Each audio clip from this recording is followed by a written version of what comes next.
اتنی دور آئے ہیں، ان کا تعلق مختلف نسلوں سے ہے، یہ مختلف زبانیں بولتے ہیں، یہ اپنے اپنے ملکوں میں شہروں میں مختلف لباس پہنتے ہیں، لیکن جب یہ حج کرنے کے لیے آئے ہیں تو جانتے ہیں ناظرین انہوں نے کیا کیا؟ انہوں نے دنیا کو، انہوں نے انسانیت کو ایک میسج دیا ہے۔ وہ میسج یہ ہے کہ انسانیت اپنے تمام تر اختلافات کے باوجود ایک ہے، اس لیے کہ تمام انسان ایک ہی ماں باپ کی اولاد ہیں، اور اس لیے کہ تمام انسانوں کا پروردگار ایک ہی ہے۔ ناظرین، حج کی یہ مثال بتاتی ہے کہ یہ امت مسلمہ بری ہے، بھلی ہے، جیسی بھی ہے، بہرحال حق کا پیغام اسی امت کے ذریعے سے دنیا تک پہنچنا ہے۔ اقبال نے اس بات کو کیا خوب بیان کیا تھا، بے خبر تو جوہر آئینہ ایام ہے، تو زمانے میں خدا کا آخری پیغام ہے۔ ہر وہ شخص جو اللہ اور اس کے رسول سے محبت رکھتا ہے، اس پر لازمی ہے کہ وہ اس امت کی خیر خواہی کرے۔ خیر خواہی کے اسی جذبے سے آج ٹیلی ویژن نے اس خصوصی ٹرانسمیشن کا، لائیو ٹرانسمیشن کا اہتمام کیا ہے، جس میں ہم امت مسلمہ کو درپیش مسائل اور ان کے حل پر گفتگو کریں گے۔ ہمارے ساتھ آج شریک گفتگو ہیں ممتاز ریسرچ اسکالر جناب جاوید احمد غامدی صاحب۔ جاوید صاحب سے ناظرین کون واقف نہیں ہے، ہمارے پروگراموں میں جاوید صاحب تشریف لاتے رہے ہیں۔ انشاءاللہ ہم ان سے گفتگو کریں گے۔ اس پروگرام میں ہم آپ کی کالز بھی لیں گے، انشاءاللہ تھوڑی دیر میں ہم کال لینے کا سلسلہ بھی شروع کریں گے، اور میں یہ چاہوں گا کہ اپنے ساتھی اور اپنے کو ہوسٹ جناب زبیر صاحب کا تعارف کرا دوں۔ محمد زبیر احمد صاحب آج کے پروگرام میں ہمارے ساتھ ہوسٹ رہیں گے۔ جاوید صاحب، پروگرام کے آغاز میں میں چاہتا ہوں کہ آپ سے بجائے اس کے کہ ٹاپک کے ریلیشن سے کوئی سوال کروں، حج کے ریلیشن سے کوئی سوال کروں، میں یہ چاہتا ہوں کہ آپ کی ذات کے بارے میں سوال کروں۔ اس کا سبب یہ ہے کہ ہمارے ناظرین کی ایک بہت بڑی تعداد ہے جو ہمیں خط لکھتی ہے، ہمیں ای میل کرتی ہے، ہمیں فون کرتی ہے۔ وہ یہ جاننا چاہتے ہیں کہ جاوید احمد غامدی کون ہیں، ان کا کیا پس منظر ہے، ان کے اساتذہ کون تھے، انہوں نے دین کہاں سے سیکھا۔ تو میں چاہتا ہوں کہ گفتگو کے آغاز میں کچھ اپنے بارے میں آپ ارشاد فرمائیے۔ میرا آبائی قصبہ لاہور کے قریب داؤد نام کا ایک گاؤں ہے۔ میری پیدائش وہاں نہیں ہوئی۔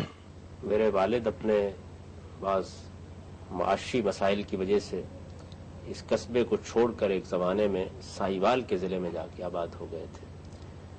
وہاں میری پیدائش ہوئی۔ ساہیوال کے ضلع میں ایک قصبہ ہے جیون شاہ، اس کے بالکل قریب ایک چھوٹی سی بستی میں میں تولد ہوا تھا۔ اس کے بعد والد گاؤں آ گئے، اور پھر ایک مرتبہ دوبارہ ان کو اسی علاقے میں جانا پڑا۔ میری تعلیم کی ابتدا پھر وہیں ہوئی۔ ساہیوال کے ضلع میں آپ نے سنا ہوگا پاک پتن نامی ایک قصبہ ہے، پاک پتن ہی میں میری تعلیم کی ابتدا ہوئی۔ وہیں سے میں نے 10ویں جماعت تک تعلیم حاصل کی۔ میری یہ بڑی خوش قسمتی ہے کہ میرے والد کا یہ خیال تھا کہ مجھے دینی علوم سے بھی واقفیت ہونی چاہیے، چنانچہ انہوں نے شروع ہی میں ایک عالم تھے مولوی نور احمد صاحب، ان سے بات کی اور ان سے یہ کہا کہ میں یہ چاہتا ہوں کہ یہ اسکول میں پڑھتا ہے تو اسکول کے بعد یہ عربی، فارسی اور اس طرح کے دینی علوم کی تحصیل بھی کر لیں۔ انہوں نے اگرہ عنایت ظہر کے بعد کا وقت مقرر کر لیا، اور اس طرح دونوں نظام ہے تعلیم میں ابتدائی سے مجھے کچھ سیکھنے کا موقع ملا۔ اسکول کی تعلیم تو میں پا ہی رہا تھا، ظہر کے بعد پھر مولوی صاحب کی خدمت میں حاضر ہو جاتا تھا، اور اس میں بالکل قدیم طریقے میں جیسے ہمارے ہاں تعلیم ہوتی ہے، جس میں آپ سعدی کی کتابیں پڑھتے ہیں، کریمہ و بخشائے برحال ماں کے ہستم اسیر کمند ہوا، یہیں سے میری تعلیم کی بھی ابتدا ہوئی۔ کریمہ، نام حق، پنامہ شیخ اتار کا، پھر اس کے بعد گلستان، بوستان، پھر عربی زبان کی جو ابتدائی کتابیں ہیں وہ میں نے انہی سے پڑھی۔ شرح جامی تک میں نے ان سے تعلیم حاصل کر لی تھی۔ والد کو اس قصبے سے ایک دوسری جگہ منتقل ہونا پڑا، تو پھر میری تعلیم کا یہ سلسلہ مولوی نور احمد صاحب سے تو منقطع ہو گیا، لیکن وہاں بھی بعض اہل علم تھے جن سے میں اپنے طور پر استفادہ کرتا رہا، اور اس طرح ہمارے ہاں جس چیز کو آپ درس نظامی کی تعلیم کہتے ہیں، یہ کم و بیش موقوف علیہ تک میں نے 9ویں جماعت تک مکمل کر لی تھی۔ 10ویں جماعت کا امتحان دینے کے بعد پھر میں لاہور کے گورنمنٹ کالج میں آ گیا۔ گورنمنٹ کالج میں میں نے فلسفے اور انگریزی ادب میں گریجویشن کی، اور اس کے ساتھ بھی یہ سلسلہ جاری رہا۔ یہ سعادت بھی مجھے حاصل ہوئی کہ ہمارے ہاں گورنمنٹ کالج میں ایک بہت جلیل القدر استاد تھے یہ ایک سلسلہ ہے پورا کا پورا اساتذہ کا. مولوی فیض الحسن سہارنپوری صاحب ایک زمانے میں اورینٹل کالج میں ہوتے تھے. بہت جلیل القدر عالم تھے. خاص طور پر عربی ادب پر ان کی بڑی گہری نظر تھی. انہوں نے حماسہ کی شرح لکھی ہے, سبع معلقات کی شرح لکھی ہے. یہ عربی زبان کے دواوین ہیں, یعنی ان میں شاعری کے نمونے جمع کر دیے گئے ہیں. تو ان کے ایک شاگرد تھے مولانا اصغر علی روحی صاحب.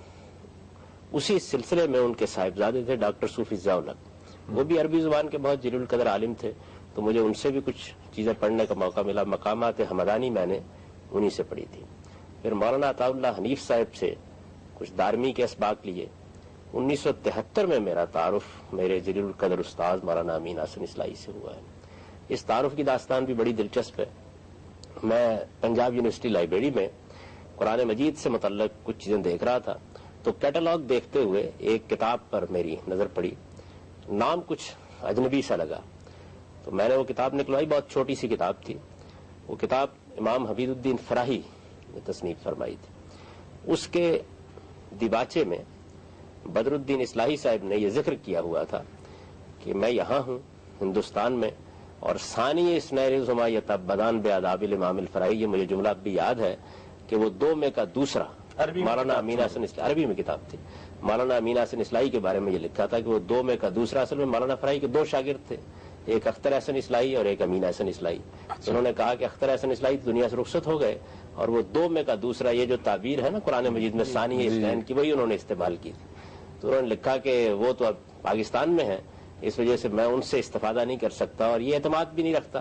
اگر وہ اس معاملے میں میرے سرپرستی فرما رہے ہوتے اور ان کی نگرانی میں میں نے یہ کام کیا ہوتا تو اعتماد کے ساتھ پیش کرتا. تو وہ انہوں نے راہ انکسار یہ ذکر کیا تھا اپنے استاد کا. ظاہر ہے کہ وہ بھی مولانا امین حسن کے شاگرد تھے. تو اس سے میرا تعارف ہوا. اس کے بعد پھر میں نے ان سے ملاقات کی. ملاقات کا واقعہ بھی بہت عجیب و غریب ہے. مجھے معلوم ہوا کہ مولانا امین حسن اصلاحی کچھ واقفیت ڈاکٹر اسرار احمد صاحب سے. میں اس وقت طالب علم تھا, تو میں ان کے پاس گیا. ان سے جا کر میں نے پوچھا کہ میں مولانا امین حسن اصلاحی صاحب سے ملنا چاہتا ہوں. تو انہوں نے کہا کہ حسن اتفاق ہے کہ مولانا تو گاؤں چلے گئے ہوئے ہیں. یہ لاہور سے کوئی 40-45 کلومیٹر کے فاصلے پر ایک گاؤں تھا رحمان آباد, مولانا وہاں منتقل ہو گئے ہوئے تھے. تو انہوں نے کہا کہ حسن اتفاق ہے کہ کل ہی مولانا تشریف لائے لاہور میں, اور اس وقت باپتا کالونی میں ٹھہرے ہوئے ہیں, تم چلے جاؤ. تو میں پہلی مرتبہ مولانا سے وہیں ملا, اور پھر اس کے بعد ظاہر ہے کہ تلمذ کا سلسلہ ان کے ساتھ کم و بیش ربع صدی تک جاری رہا. اور سچی بات یہ ہے کہ دین کو سمجھنے کا جو کچھ بھی تھوڑا بہت شعور مجھے حاصل ہے, میں اس بات کا اعتراف کرتا ہوں کہ میرے جلیل القدر استادی کا فیض ہے. انہوں نے یہ بتایا کہ دین پر کیسے غور کیا جاتا ہے, ماخذ کو کیسے سمجھا جاتا ہے, تجزیہ و تحلیل کیسے کیا جاتا ہے, اجتہادی بصیرت کے ساتھ مسائل پر کیسے غور کیا جاتا ہے.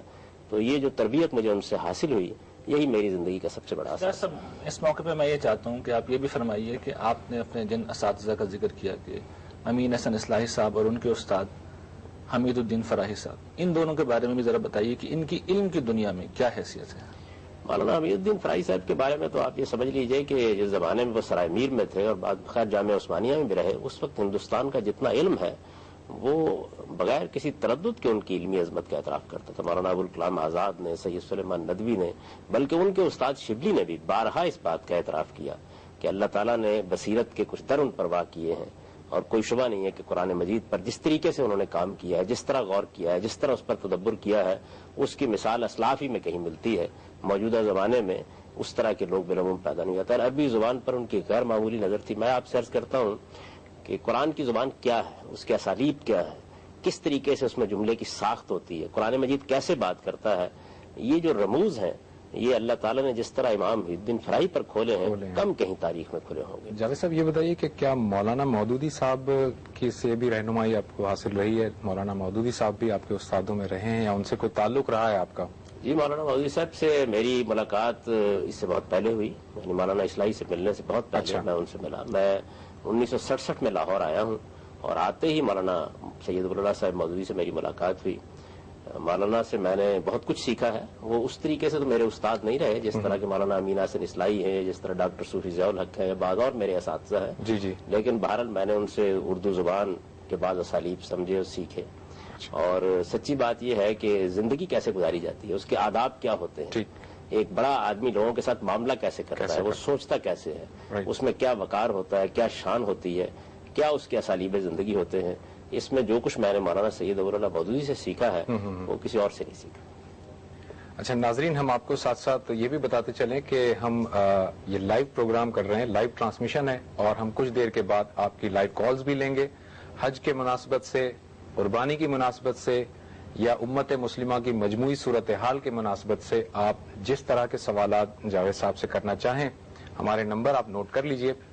0900-222-222 یہ ہمارے لوکل کالرز کا نمبر ہے. ہمارے لوکل کالر اس نمبر سے کال کر سکتے ہیں، جبکہ انٹرنیشنل کالرز ہمارے 0037-254-111-225 پر ہم سے بات کر سکتے ہیں اور اپنا مسئلہ پیش کر سکتے ہیں. جی جاوید صاحب. اس میں ایک سوال میرے ذہن میں چاہ رہا ہوں اس وقت پیدا ہوا ہے، پوچھ لوں. جاوید صاحب سوال تھوڑا سا تلخ ہے، لیکن امید رکھتا ہوں کہ آپ اس کا جواب دیں گے تحمل سے، اور جس طرح آپ شائستگی سے ہمیشہ معاملہ کرتے ہیں. کہ آپ نے جن اساتذہ کا ذکر کیا ان کے بارے میں اہل علم تو سبھی جانتے ہیں کہ ان کا ایک خاص رویہ تھا، قدامت پسند ایک ان کا ایٹیٹیوڈ تھا، آرتھوڈاکسی کی وہ ہماری نمائندگی کرتے ہیں. آپ کے بارے میں کہا جاتا ہے کہ آپ لبرل، آپ کے خیالات جو ہیں وہ بڑے مختلف ہیں. تو ریلیشن آپ کا ان لوگوں سے جو امت کے بڑے لوگ ہیں اور جن کی شہرت بڑی دوسری نوعیت کی ہے، آپ کی راہ مختلف نظر آتی ہے، کیا سبب ہے؟ دیکھیے یہ بات یہ ہے کہ میں نے جن جلیل القدر بزرگوں کا ذکر کیا ہے، آپ ان کی تصنیفات کا مطالعہ کریں. یہ حقیقت ہے کہ انہوں نے دین کے ماخذ پر اس طریقے سے غور کیا ہے کہ اس میں ہمیشہ اس چیز کو ملحوظ خاطر رکھا ہے کہ صحیح بات کیا ہے اس کو جانا جائے. میں نہیں جانتا لبرلزم کیا ہوتا ہے، مجھے نہیں معلوم قدامت پسندی کیا ہوتی ہے. میرے نزدیک تو اصل اہمیت اس چیز کی ہے کہ صحیح بات کیا ہے. صحیح بات کو مجھے ہر حال میں جاننے کی کوشش کرنی ہے. اور میں آپ کو بڑے اطمینان کے ساتھ یہ عرض کر سکتا ہوں کہ یہ جلیل القدر اساتذہ بھی بالکل ایسے ہی تھے، اسی طریقے سے دین پر غور کرتے تھے. میرے کام کی نوعیت ذرا مختلف ہے. دیکھیے مولانا حمید الدین شرعی نے اپنی پوری زندگی قرآن مجید پر کام کیا، اور قرآن مجید پر بھی کچھ بنیادی نوعیت کا کام کیا. اس کے اسالیب پر کام کیا، اس کے مفردات پر کام کیا، اس کے نظم پر کام کیا، چند صورتوں کی تفسیر لکھی. ان کی توجہات کا اصل مرکز وہی رہا. میرے جلیل القدر استاد مولانا امین حسن اصلاحی کے کام کی نوعیت بھی کم و بیش یہی ہے. لیکن آپ تدبر قرآن میں دیکھ لیجئے، بہت سی ایسی چیزیں ہیں کہ جن کے معاملے میں انہوں نے عام لوگوں سے ہٹ کر باز آ دی ہیں.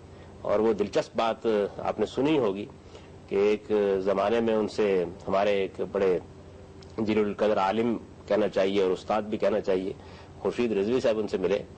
تو انہوں نے ان سے کہا کہ مولانا آپ کی بات آراء ایسی ہیں کہ جو میں محسوس کرتا ہوں کہ متقدمین کی آراء کے خلاف ہے. تو انہوں نے کہا کہ اطمینان رکھیے، کچھ دیر میں ہم بھی متقدمین ہو جائیں گے. دو صدی بعد، 3 صدی کے بعد ہمارا معاملہ ہی وہی ہو جائے گا.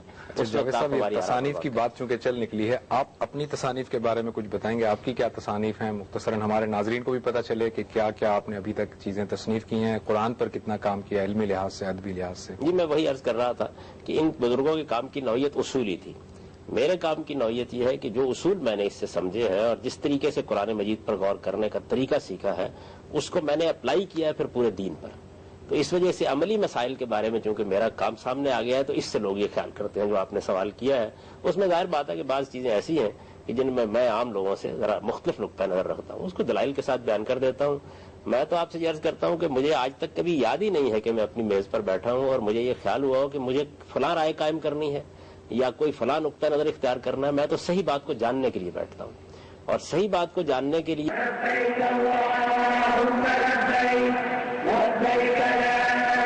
ویلکم بیک ناظرین.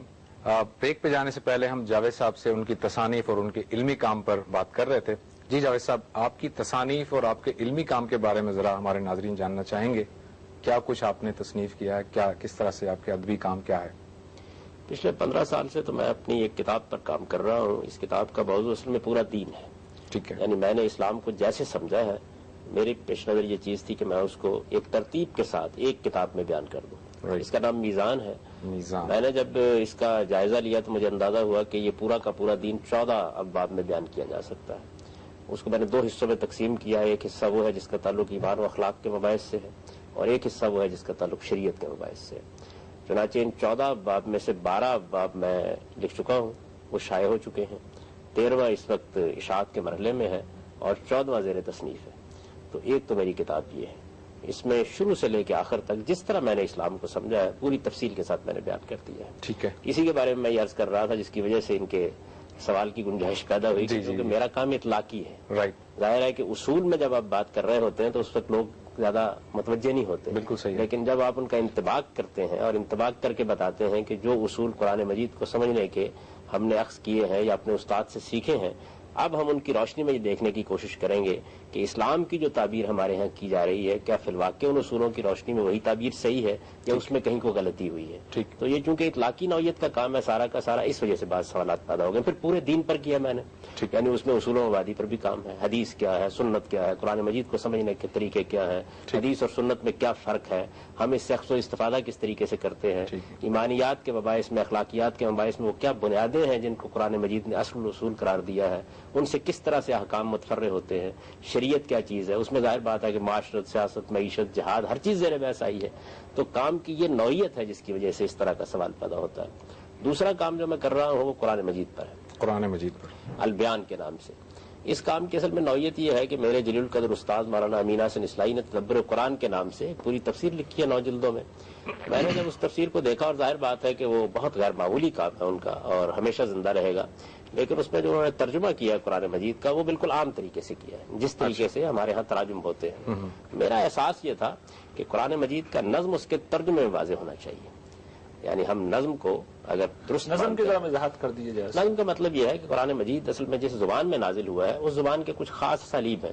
ان میں بسا اوقات اس طرح ہوتا ہے کہ عقلی اقتضا جس کو آپ کہتے ہیں نا کسی جملے کا، اس کو حذف کر دیتے ہیں. بعض اوقات چونکہ اور چنانچہ کی نوعیت کا کوئی جملہ نہیں لاتے اور دلیل کے بعد استدلال کی اصل بنیاد واضح کر دیتے ہیں. جملہ وہ اور ظاہر ہے کہ قرآن مجید کی زبان کی جو خاص نوعیت اس کے بہت سے پہلو ہیں. یہ ظاہر ہے ہم یہاں کو بہت فنی گفتگو نہیں کر سکتے، تو اس کو پیش نظر رکھ کر عام طور پر قرآن کے ترجمے نہیں کیے جاتے. یہی وجہ ہے کہ جب ایک آدمی قرآن مجید پڑھتا ہے تو بعض اوقات اس کے ذہن میں یہ خیال پیدا ہوتا ہے کہ کچھ بے ربطی سی اس میں محسوس ہو رہی ہے.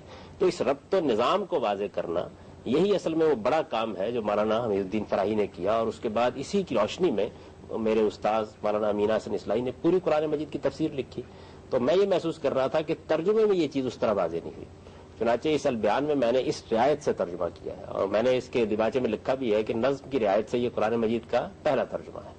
اس میں آپ جب ترجمہ پڑھتے ہیں تو یہ بالکل واضح ہو جاتا ہے کہ ربط و نظام کی کیا صورت ہے، بات کہاں سے شروع ہوئی ہے، بات کہاں پہنچ رہی ہے، درمیان میں کیا کیا مقامات ہیں کہ جن مقامات میں کچھ کلام جملہ مترجمہ کی صورت اختیار کر گیا. قرآن مجید کی عجیب نوعیت ہے. میں آپ سے عرض کروں کہ آپ قرآن مجید پر جب تدبر کرتے ہیں تو حیرت انگیز بعض چیزیں سامنے آتی ہے. مثال کے طور پر میں آج کل سورہ آل عمران پہ کام کر رہا ہوں.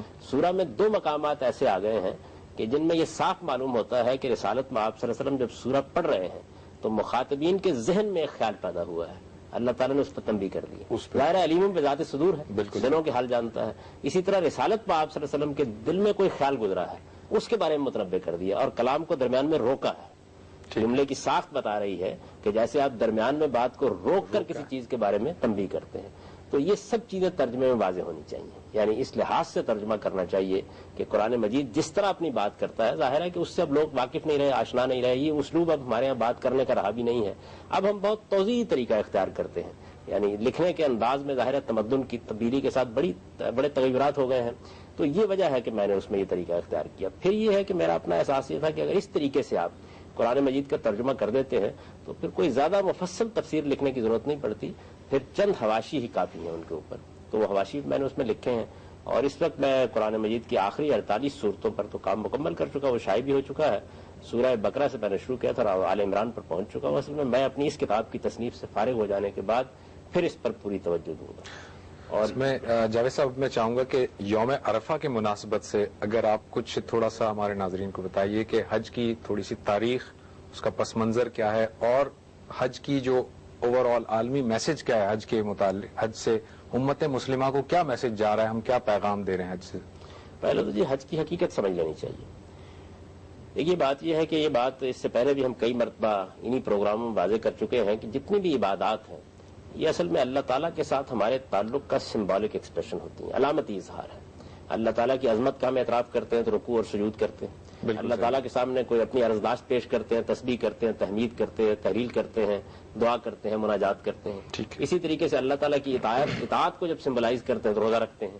تو اللہ تعالیٰ کے ساتھ ہمارے تعلق ہی کا ایک علامتی اظہار، ایک سمبولک ایکسپریشن ہے جو عبادات کی صورت میں ہوتا ہے. اب صورتحال یہ ہے کہ قرآن مجید سے یہ معلوم ہوتا ہے کہ جیسے ہی اللہ تعالیٰ نے دنیا کی ابتدا کی ہے، یعنی آدم و حوا سے جب دنیا کی ابتدا ہوئی ہے، عالم انسانیت کی ابتدا ہوئی ہے، تو اس کے ساتھ ہی ابلیس کی دشمنی بھی شروع ہو گئی. بالکل صحیح. یہ معلوم ہوگا آپ کو قرآن مجید میں ابتدائی میں بات بیان کر دی گئی ہے کہ ابلیس نے آدم و حوا کو بہکانے کی کوشش کی, اس کے نتیجے میں ان سے غلطی ہو گئی, پھر اللہ تعالیٰ سے انہوں نے یہ توفیق پائی کہ وہ کلمات سیکھے, توبہ کی, استغفار کی, اس کے بعد اللہ تعالیٰ نے ان کو معاف کر دیا, پھر اس دنیا میں بھیجا. اس موقع پر یہ توجہ دلائی گئی ہے کہ شیطان تمہارا کھلا ہوا دشمن ہے. بالکل صحیح. تو اصل میں اس دنیا کی زندگی ہے کیا؟ اللہ تعالیٰ نے جو امتحان برپا کیا اس میں آپ شیطان کے خلاف کشمکش کر رہے ہیں, ستیزہ کار رہا ہے ازل سے تا امروز, یعنی یہی صورتحال ہے. بالکل. چراغ مصطفی سے شرار بولہبی. تو یہ جو صورتحال ہے شیطان کے خلاف جنگ, اس کو حج میں سمبلائز کیا گیا. آپ یہ دیکھیے کہ وہ پورا کا پورا اصل میں جہاد ہے جس کی تمثیل کی صورت حج اختیار کر گیا ہے. آپ جاتے ہیں مینا میں جا کے جس طرح ایک فوج ڈیرے ڈالتی ہے ویسے ڈیرے ڈال دیتے ہیں. آپ اٹھ کر معبد میں جاتے ہیں, اصل میں عرفات معبد کا قائم مقام ہے, کیونکہ بہت لوگوں کو جمع ہونا تھا. اصل معبد تو بیت اللہ ہے لیکن اس کا ایک قائم مقام بنا دیا گیا. وہاں آپ دعا مناجات کرتے ہیں جیسے جنگ میں اترنے سے پہلے کی جاتی ہے. لوٹتے ہیں راستے میں آپ آتے ہوئے مزدلفہ میں کچھ پڑاؤ کرتے ہیں جس طرح سے فوج کرتی ہے. تمام نمازیں قصر ہو جاتی ہیں. بالکل صحیح. معلوم ہے کہ وہاں بھی آپ جمع کر کے پڑھتے ہیں, قصر کر کے پڑھتے ہیں. مزدلفہ میں بھی ایسے ہی ہوتا ہے. مینا میں قیام کے دوران بھی نمازیں قصر کر کے پڑھی جاتی ہیں. اس کی وجہ یہ ہوتی ہے کہ آپ جہاد کو سمبلائز کر رہے ہیں, اور اس کے بعد پھر اس کا کلمینیشن کیا ہوتا ہے, آپ شیطان کو کنکر مارتے ہیں, لعنت کرتے ہیں اس کے اوپر, یا اس کے خلاف گویا جنگ عملاً کر ڈالتے ہیں. تو جہاد میں اس چیز کو سمبلائز کیا گیا ہے, شیطان کے خلاف جنگ. اب ظاہر ہے کہ عالمی سطح پر اس کا پیغام کیا ہے؟ یہ پیغام یہی ہے کہ خدا نے تم کو اس امتحان میں ڈالا ہے, تم کو ایک دن اس کے حضور میں حاضر ہونا ہے. ساری انسانیت کو یہ پیغام دیتا ہے کہ یہاں تمہارے سامنے دو ہی راستے ہیں, یا تو تم شیطان کے چنگل میں آ جاؤ گے اور پھر ہمیشہ ہمیشہ کے لیے اسی کی پیروی کرتے ہوئے, اسی کے راستے پر چلتے ہوئے دنیا میں زندگی. اس کی جو تاریخ ہے حج کی, وہ یہ نبی صلی اللہ علیہ وسلم سے ظاہر نہیں ہے, دین ابراہیمی میں موجود تھا, یا اس سے پہلے بھی حج سے مناسک ہمیں ملتے ہیں تاریخ میں؟ حج کے بارے میں تو یہ معلوم ہوتا ہے کہ سیدنا ابراہیم سے اس کی ابتدا ہوئی ہے, سیدنا ابراہیم. لیکن بیت اللہ کے بارے میں یہ بات تاریخ کی روایات سے سامنے آتی ہے کہ وہ پہلے بھی موجود تھا. اور یہ آپ امکان کی حد تک یہ کہہ سکتے ہیں کہ اس سے پہلے بھی کوئی عبادت اس نوعیت کی شاید رہی ہو, لیکن قرآن مجید کے اشارات سے یہ معلوم ہوتا ہے کہ جب سیدنا ابراہیم علیہ السلام نے اس کو دوبارہ تعمیر کیا تو اس کے بعد ان کو یہ حکم دیا گیا کہ اب آپ اذن فی الناس بالحج, اب آپ حج کا اعلان کر دیں. لوگ دور دراز کے علاقوں سے اپنی دبلی پتلی اونٹنیوں پر سوار ہو کر مختلف راستوں سے ہوتے ہوئے یہاں آئیں گے اور آ کر حج کریں گے. یہ اصل میں شیطان کی اور رحمان کی کشمکش ہے جس کو سمبلائز کر کے آپ پوری دنیا کو یہ پیغام دیتے ہیں کہ لوگوں, تمہیں اس دنیا کے اندر یا تو شیطان پر قابو پا کر رہنا ہے, اس کے خلاف برسر جنگ ہو کر رہنا ہے, اور یا شیطان کی پیروی کر کے رہنا ہے. دو ہی راستے تمہارے لیے ہیں. تو اللہ تعالیٰ کا پیغام یہ ہے کہ شیطان تمہارا کھلا ہوا دشمن ہے, اس کی ترغیبات سے اپنے آپ کو بچانے کی کوشش کرو. وہ تمہارے سامنے انانیت کے راستے سے آئے گا, جنسی جبلت کے راستے سے آئے گا, تم کو گمراہ کرنے کی کوشش کرے گا, بالکل اسی طرح جس طرح اس نے تمہارے ابو الآباء آدم کو گمراہ کرنے کی کوشش کی تھی. اس وجہ سے اس سے بچنے کی کوشش کرو. تو یہ اصل میں یاد دہانی ہے جو حج کے ذریعے سے کرائی جاتی ہے. اس کو لوگ عام طور پر نہیں سمجھتے. وہ خیال کرتے ہیں ہم نے کنکر مار دیا, ہم مینا میں جا کے قیام پذیر ہو گئے, ہم نے وقوف عرفہ کر دیا, لیکن اس کی اصل روح سے واقف نہیں ہوتے. اس اصل روح سے ہم کو مسلمانوں کو بھی واقف کرانا چاہیے اور پوری دنیا کو بھی واقف کرانا چاہیے. ہم ساتھ ساتھ اپنے ناظرین کو بھی بتاتے چلیں. ناظرین 10:30 بجے کے بعد آپ کی لائیو کال ریسیو کی جائیں گی. اس موقع پر ہمارے ساتھ جاوید غامدی صاحب موجود ہیں. آپ اپنے جو بھی مسائل ہیں, امت مسلمہ کو درپیش مسائل, حج سے متعلق یا اپنے کوئی مسائل, آپ پوچھ سکتے ہیں فون پر. ہمارے جو لوکل ناظرین ہیں وہ 0900-222-2222 پر کال کریں گے, جبکہ انٹرنیشنل جو ڈائلر ہیں وہ 0037-254-111-225 پر ہمیں کال کر سکتے ہیں. ناظرین, آج کا پروگرام جیسے کہ میں نے عرض کیا تھا کہ امت مسلمہ کے مسائل کے حوالے سے ہے. ان مسائل پر ہم ڈسکشن کا آغاز کرنے والے ہیں, لیکن اس وقت ہمیں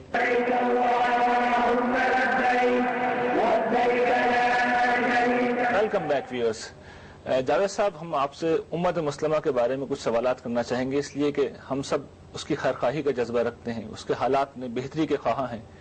آپ یہ فرمائیے کہ امت جن مسائل سے اس وقت دوچار ہے, تو اس میں کچھ خارجی مسائل ہیں, کچھ داخلی مسائل ہیں. ہم یہ چاہتے ہیں کہ پہلے آپ یہ بتائیے کہ داخلی مسائل کو آپ کس طرح دیکھتے ہیں؟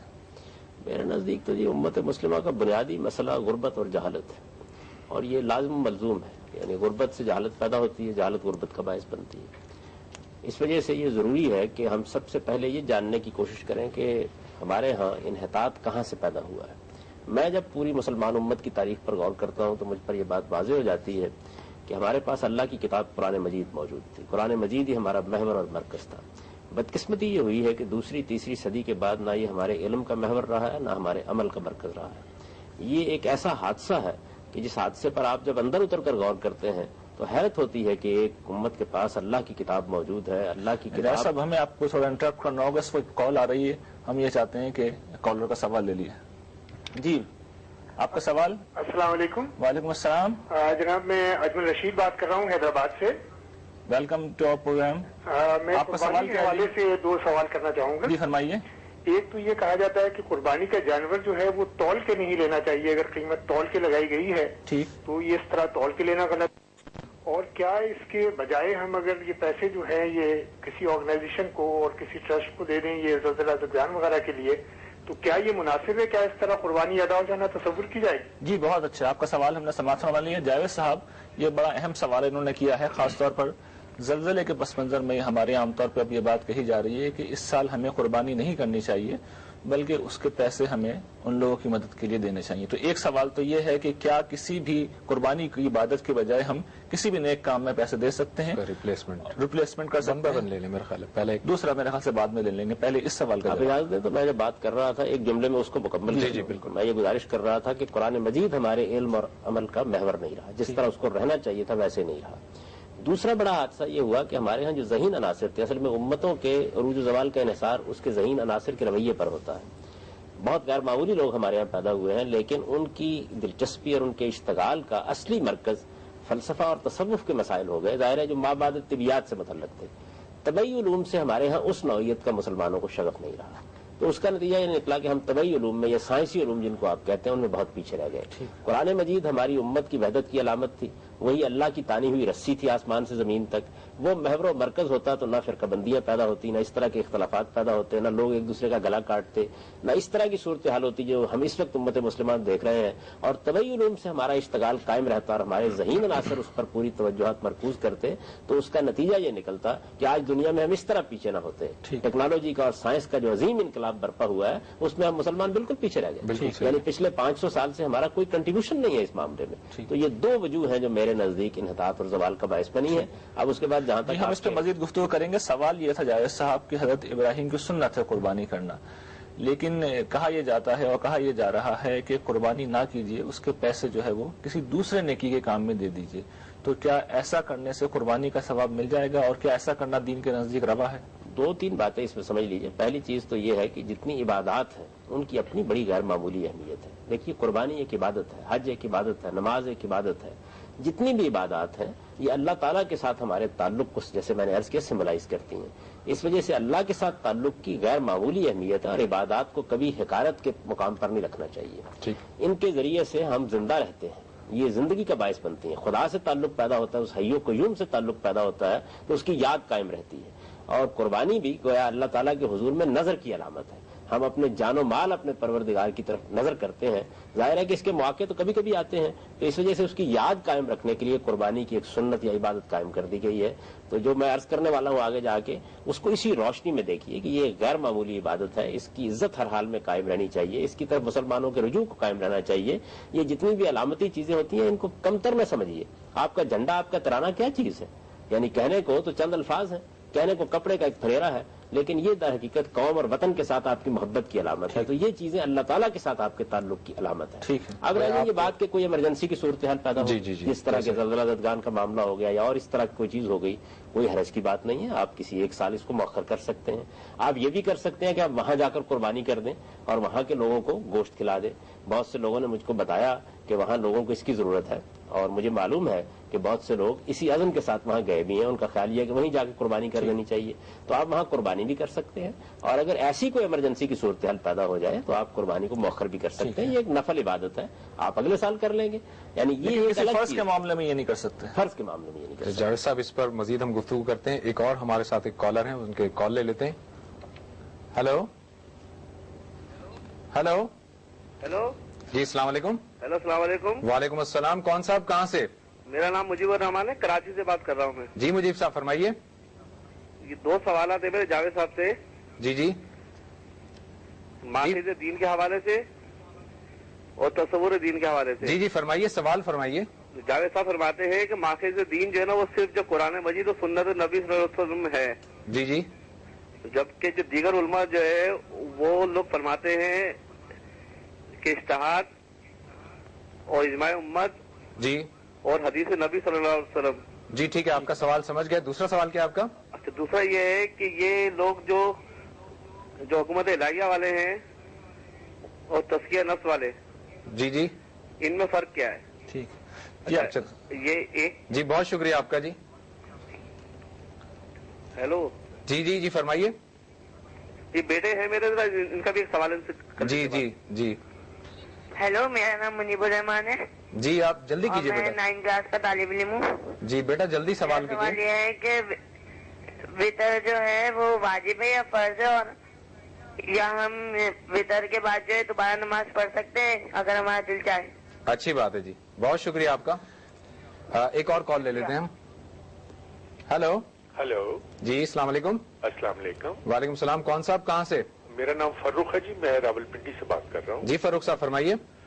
یہ ابھی جو پروگرام میں پروفیسر غامدی صاحب تشریف رکھتے ہیں، جی جی اس قسم کے پروگرام آپ نے شروع کر کے بہت اچھا سلسلہ کیا ہے. بہت شکریہ. لیکن اس میں ایک جو چیز نظر آتی ہے وہ یہ کہ اس سیریس قسم کے پروگرام میں جو ایک انتہائی مذہبی اہمیت کا حامل ہے، اس میں آپ جو درمیان میں اشتہار چلاتے ہیں، جی جی اور وہ اشتہار بے معنی بے ربط سے ہوتے ہیں، وہ تمام کا تمام اس پروگرام کا تاثر زائل کر دیتے ہیں. اور بلکہ میں تو جاوید صاحب سے بھی ریکویسٹ یہ کروں گا کہ ایسے پروگرامز جب وہ اٹینڈ کریں جی جی تو پہلے انشور کر لیا کریں کہ درمیان میں اس قسم کے ہیکپس نہ آیا کریں، تاکہ لوگ جب یہ جی پروگرام آپ کا ہم دیکھیں- بالکل اس بات کا خیال رکھیں گے. ہماری کوشش ہوگی کہ نیکسٹ ٹائم آپ کو شکایت نہ ہو. آپ سوال فرمائیے. جی بس میرا یہی تھا. میں دس واز مائی آبزرویشن. بہت شکریہ، بہت شکریہ جی، آپ کی توجہ دلانے کا بہت شکریہ جی. ایک اور کال لینے میرے خیال سے. ایک اور کال لے لیتے ہیں ہم. ہیلو. جی ہلو. جی جی ڈاکٹر مطاہر بول رہا ہوں. جی بھائی صاحب.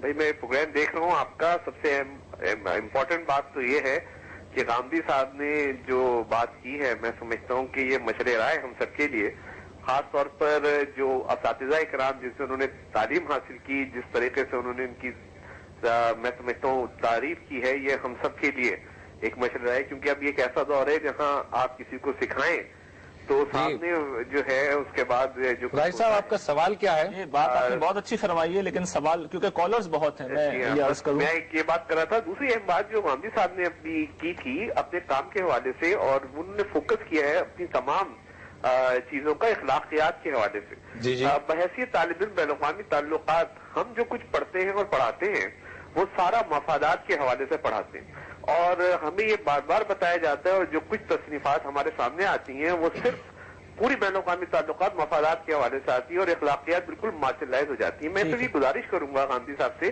کہ ذرا اس طرف ہمیں بتائیں کہ کیا ایسی ہم چیزیں کر سکتے ہیں کہ جس میں اخلاقیات کے معیارات کو جو ہے وہ ہم سامنے لا سکیں. بڑا اچھا سوال ہے جی آپ کا. بہت thank you very much. Ghamidi صاحب 1 by 1 لیتے ہیں. اس میں میرا خیال سے ایک سوال پہلے رہ گیا تھا. اجمل صاحب کا بکرا سوال تھا. تول کر لیا جا سکتا ہے، یہ نہیں بڑا اہم سوال ہے، پریکٹیکل سوال ہے. تو یہ بات یہ جی کہ قربانی کے جانور کے لیے بس اتنی بات کہی گئی ہے کہ وہ اچھی عمر کا ہونا چاہیے، اس میں کوئی عیب نہ ہو. اس طرح کی کوئی بات نہیں ہے کہ آپ تول کر لیں یا دیکھ کر کوئی چیز نہیں ہے، کوئی اس چیز طرح نہیں. آپ نہیں ہے. اطمینان کے ساتھ تول کر بھی لے سکتے ہیں. اس سے قربانی میں کوئی فرق واقع نہیں ہوتا. اچھی عمر کا ہونا چاہیے، اس میں کوئی عیب نہیں ہونا چاہیے. ٹھیک ہے. اچھا مجیب صاحب کا سوال تھا کراچی سے. وہ ماخذ دین کے بارے میں وہ پوچھنا چاہ رہے تھے کہ آپ فرماتے ہیں قرآن اور سنت، دیگر علماء فرماتے ہیں اجتہاد وغیرہ، اس کی ذرا وضاحت چار کر ماخذ دیجیے بیان تاکہ- کرتے ہیں: قرآن، حدیث، اجتہاد و قیاس، اجماع و قیاس. تو یہ چار ماخذ کیوں ہیں؟ آپ کے 2 ماخذ کیوں ہیں؟ دیکھیے بات یہ ہے جی، یہ ایک محض ایک غلط فہمی ہے. اصل میں جب آپ یہ بیان کرنا چاہتے ہیں کہ ہمیں دین کہاں سے ملتا ہے، تو اس میں تو دین کا تنہا ماخذ محمد الرسول اللہ صلی اللہ علیہ وسلم کی ذات والا صفات ہے. یعنی اب دنیا میں قیامت تک دین وہیں سے حاصل کیا جائے گا. ان سے ہمیں یہ دین کس ذریعے سے ملا ہے؟ ایک قرآن، ایک سنت کے ذریعے سے ملا ہے. قرآن مجید اللہ کی کتاب کی حیثیت میں آپ نے ہم کو دیا ہے، اور سنت انبیاء کو بھی تصویب کر کے اس میں جو ضروری اضافے تھے وہ اضافے کر کے آپ نے اس کو امت کے اندر جاری کر دیا ہے. اصل دین یہی ہے. اس کے بعد یہ جو عام طور پر ہمارے یہاں سمجھا جاتا ہے اجماع، قیاس اور اس طرح کی چیزیں، یہ قانون کے ماخذ ہیں. یعنی جس وقت آپ کسی ملک میں قانون نافذ کرتے ہیں تو اب قانون میں آپ کو ظاہر ہے کہ وہ معاملات بھی پیش آتے ہیں کہ جو قرآن میں بیان نہیں ہوئے، جو سنت میں بیان نہیں ہوئے، ان کے بارے میں پھر کیا طریقہ اختیار کیا جائے. تو ان میں ایک طریقہ یہ اختیار کیا جاتا ہے کہ آپ اجتہاد کرتے ہیں. آپ کو معلوم ہے کہ سیدنا معاذ بن جبل رضی اللہ عنہ کے ساتھ رسول اللہ علیہ وسلم کی ایک گفتگو عام طور پر نقل کی جاتی ہے. اگرچہ وہ روایت تو منقطع ہے، لیکن بات اس میں جو بیان ہوئی ہے وہ بظاہر لگتا ہے کہ بالکل ٹھیک ہے. کہ ان کو جب یمن کا عامل بنا کر بھیجا گیا تو رسالت میں آپ صلی اللہ علیہ وسلم نے ان سے پوچھا کہ آپ معاملات کا فیصلہ کیسے کریں گے. تو انہوں نے عرض کیا کہ میں قرآن مجید کو دیکھوں گا. آپ نے فرمایا فَإِن لَمْ تَجِدْ, اگر اس میں نہ ملے تو پھر کیا کرو گے؟ تو آپ نے فرمایا پھر میں سنت میں دیکھوں گا. اس کے بعد رسالت میں آپ صلی اللہ علیہ وسلم نے پوچھا کہ اگر وہاں بھی نہ ملے تو انہوں نے کہا کہ میں پھر اپنی عقل سے کام لوں گا. اجتہد برائی ولا آلو جہدہ, اس میں کوئی کسر اٹھا نہیں رکھوں گا.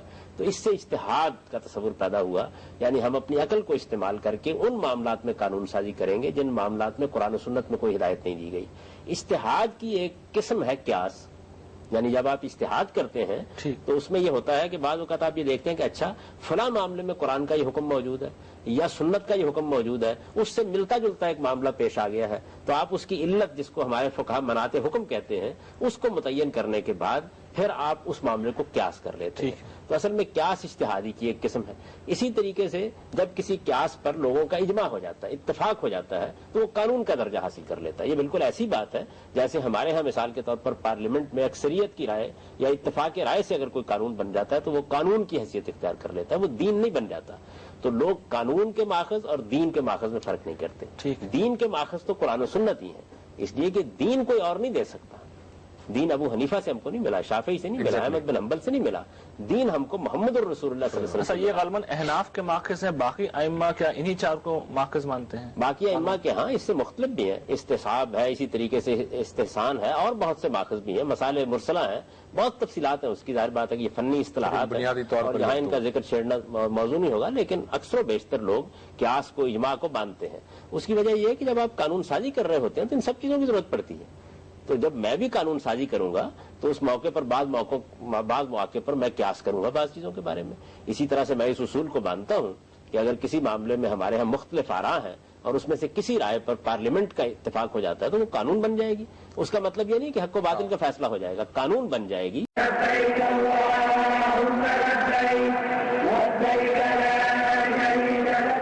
پروگرام میں ایک دفعہ پھر خوش آمدید. ڈاکٹر مطہر صاحب نے ڈاکٹر جاوید صاحب سوال یہ کیا تھا کہ مفادات کی بنیاد پر یہ دنیا چلتی ہے, جبکہ دین اسلام جو ہے وہ اخلاقیات کا درس دیتا ہے. تو مفادات کی اس دنیا میں اخلاقیات کے اصول کس طرح لاگو ہوں گے؟ میرا احساس یہ ہے جی کہ اس میں تو کوئی شک نہیں. تھوڑا سا میں ہمارے ایک کالر بہت دیر سے انتظار کر رہے ہیں جی, ایک کال لے لیتے ہیں. ہیلو, السلام علیکم. وعلیکم السلام. جی میں ماریہ ملک بات کر رہی ہوں, فرسٹ ایئر کی اسٹوڈنٹ ہوں. جی جی فرمائیے.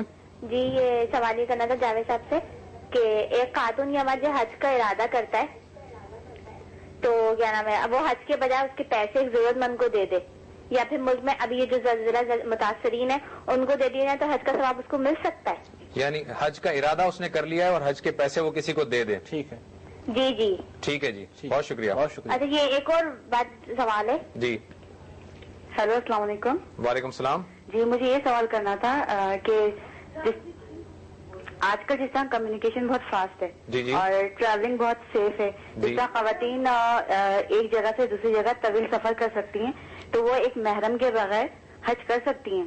جی بہت شکریہ آپ کا, ابھی جواب لیتے ہیں. جاوید صاحب یہ دو سوال, ایک اور کالر ہمارے ویٹ کر رہے ہیں. ہلو ہلو السلام علیکم. ہاں جی السلام علیکم. وعلیکم السلام. ہاں جی میں نے یہ معلوم کرنا تھا کہ ہمارا جو مذہب ہے وہ ہمیں یہ کہتا ہے کہ ہم اس بات پر یقین رکھتے ہیں کہ جو اللہ تعالیٰ کی معیشت ہوتی ہے اسی پر سب کچھ ہوتا ہے. تو ہم آج کل جو مسلمانوں کی حالت ہے ہم اس کو کیا کہیں گے کہ وہ اللہ تعالیٰ کی معیشت ہے یا مسلمانوں کے جو آج کل کا رویہ ہے, جو ان کا حال ہے, اس وجہ سے مسلمانوں کی یہ حالت ہے. دوسرا میں یہ جاوید صاحب سے یہ پوچھنا چاہوں گی کہ میں اس تعلیم حاصل کرنا چاہتی ہوں تو آج کل جگہ جگہ مختلف قسم کے فرقوں کے طور پر تعلیم دیتے ہیں تو وہ اس سے میں سیٹسفائیڈ نہیں ہوں. اگر میں علم حاصل کرنا چاہوں قرآن کا. جی آپ کا میرا خیال ہے سوال میں سمجھ گیا ہوں, اس سے جواب لے لیتے ہیں. جاوید صاحب سے ہم ابھی جواب لیتے ہیں. ہمارے ایک اور کالر موجود ہیں اس میں. ہلو ہلو جی السلام علیکم. ہلو ہلو جی بات کرائیے پلیز. جی آپ سوال کیجئے, آپ آن لائن ہیں اس وقت. السلام علیکم. وعلیکم السلام. ہاں جاوید صاحب میں آپ سے ایک سوال کرنا چاہ رہا تھا. جی یہ حج کی مناسبت سے حج جو ہے یہ ایک بین الاقوامی جو ہے ایک تاثر پیدا کرتا ہے اور ساری دنیا کے لوگ جو ہیں وہ اس جگہ پہ جاتے ہیں, مسلمان جاتے ہیں. اور اس وقت جو ہے دنیا کی جو پوزیشن ہے اس وقت ایک خاندان کا سما دنیا پیش کر رہی ہے اور ساری دنیا کی نگاہیں جو اس پہ رہتی ہیں, CNN سے, BBC سے حج کی چیز دکھائی جاتی ہے. اور یہ حج جو ہے حضرت ابراہیم علیہ السلام نے اس کی جو ہے ذرا اختصار اگر آپ کر لیں تو بہت عنایت ہوگی.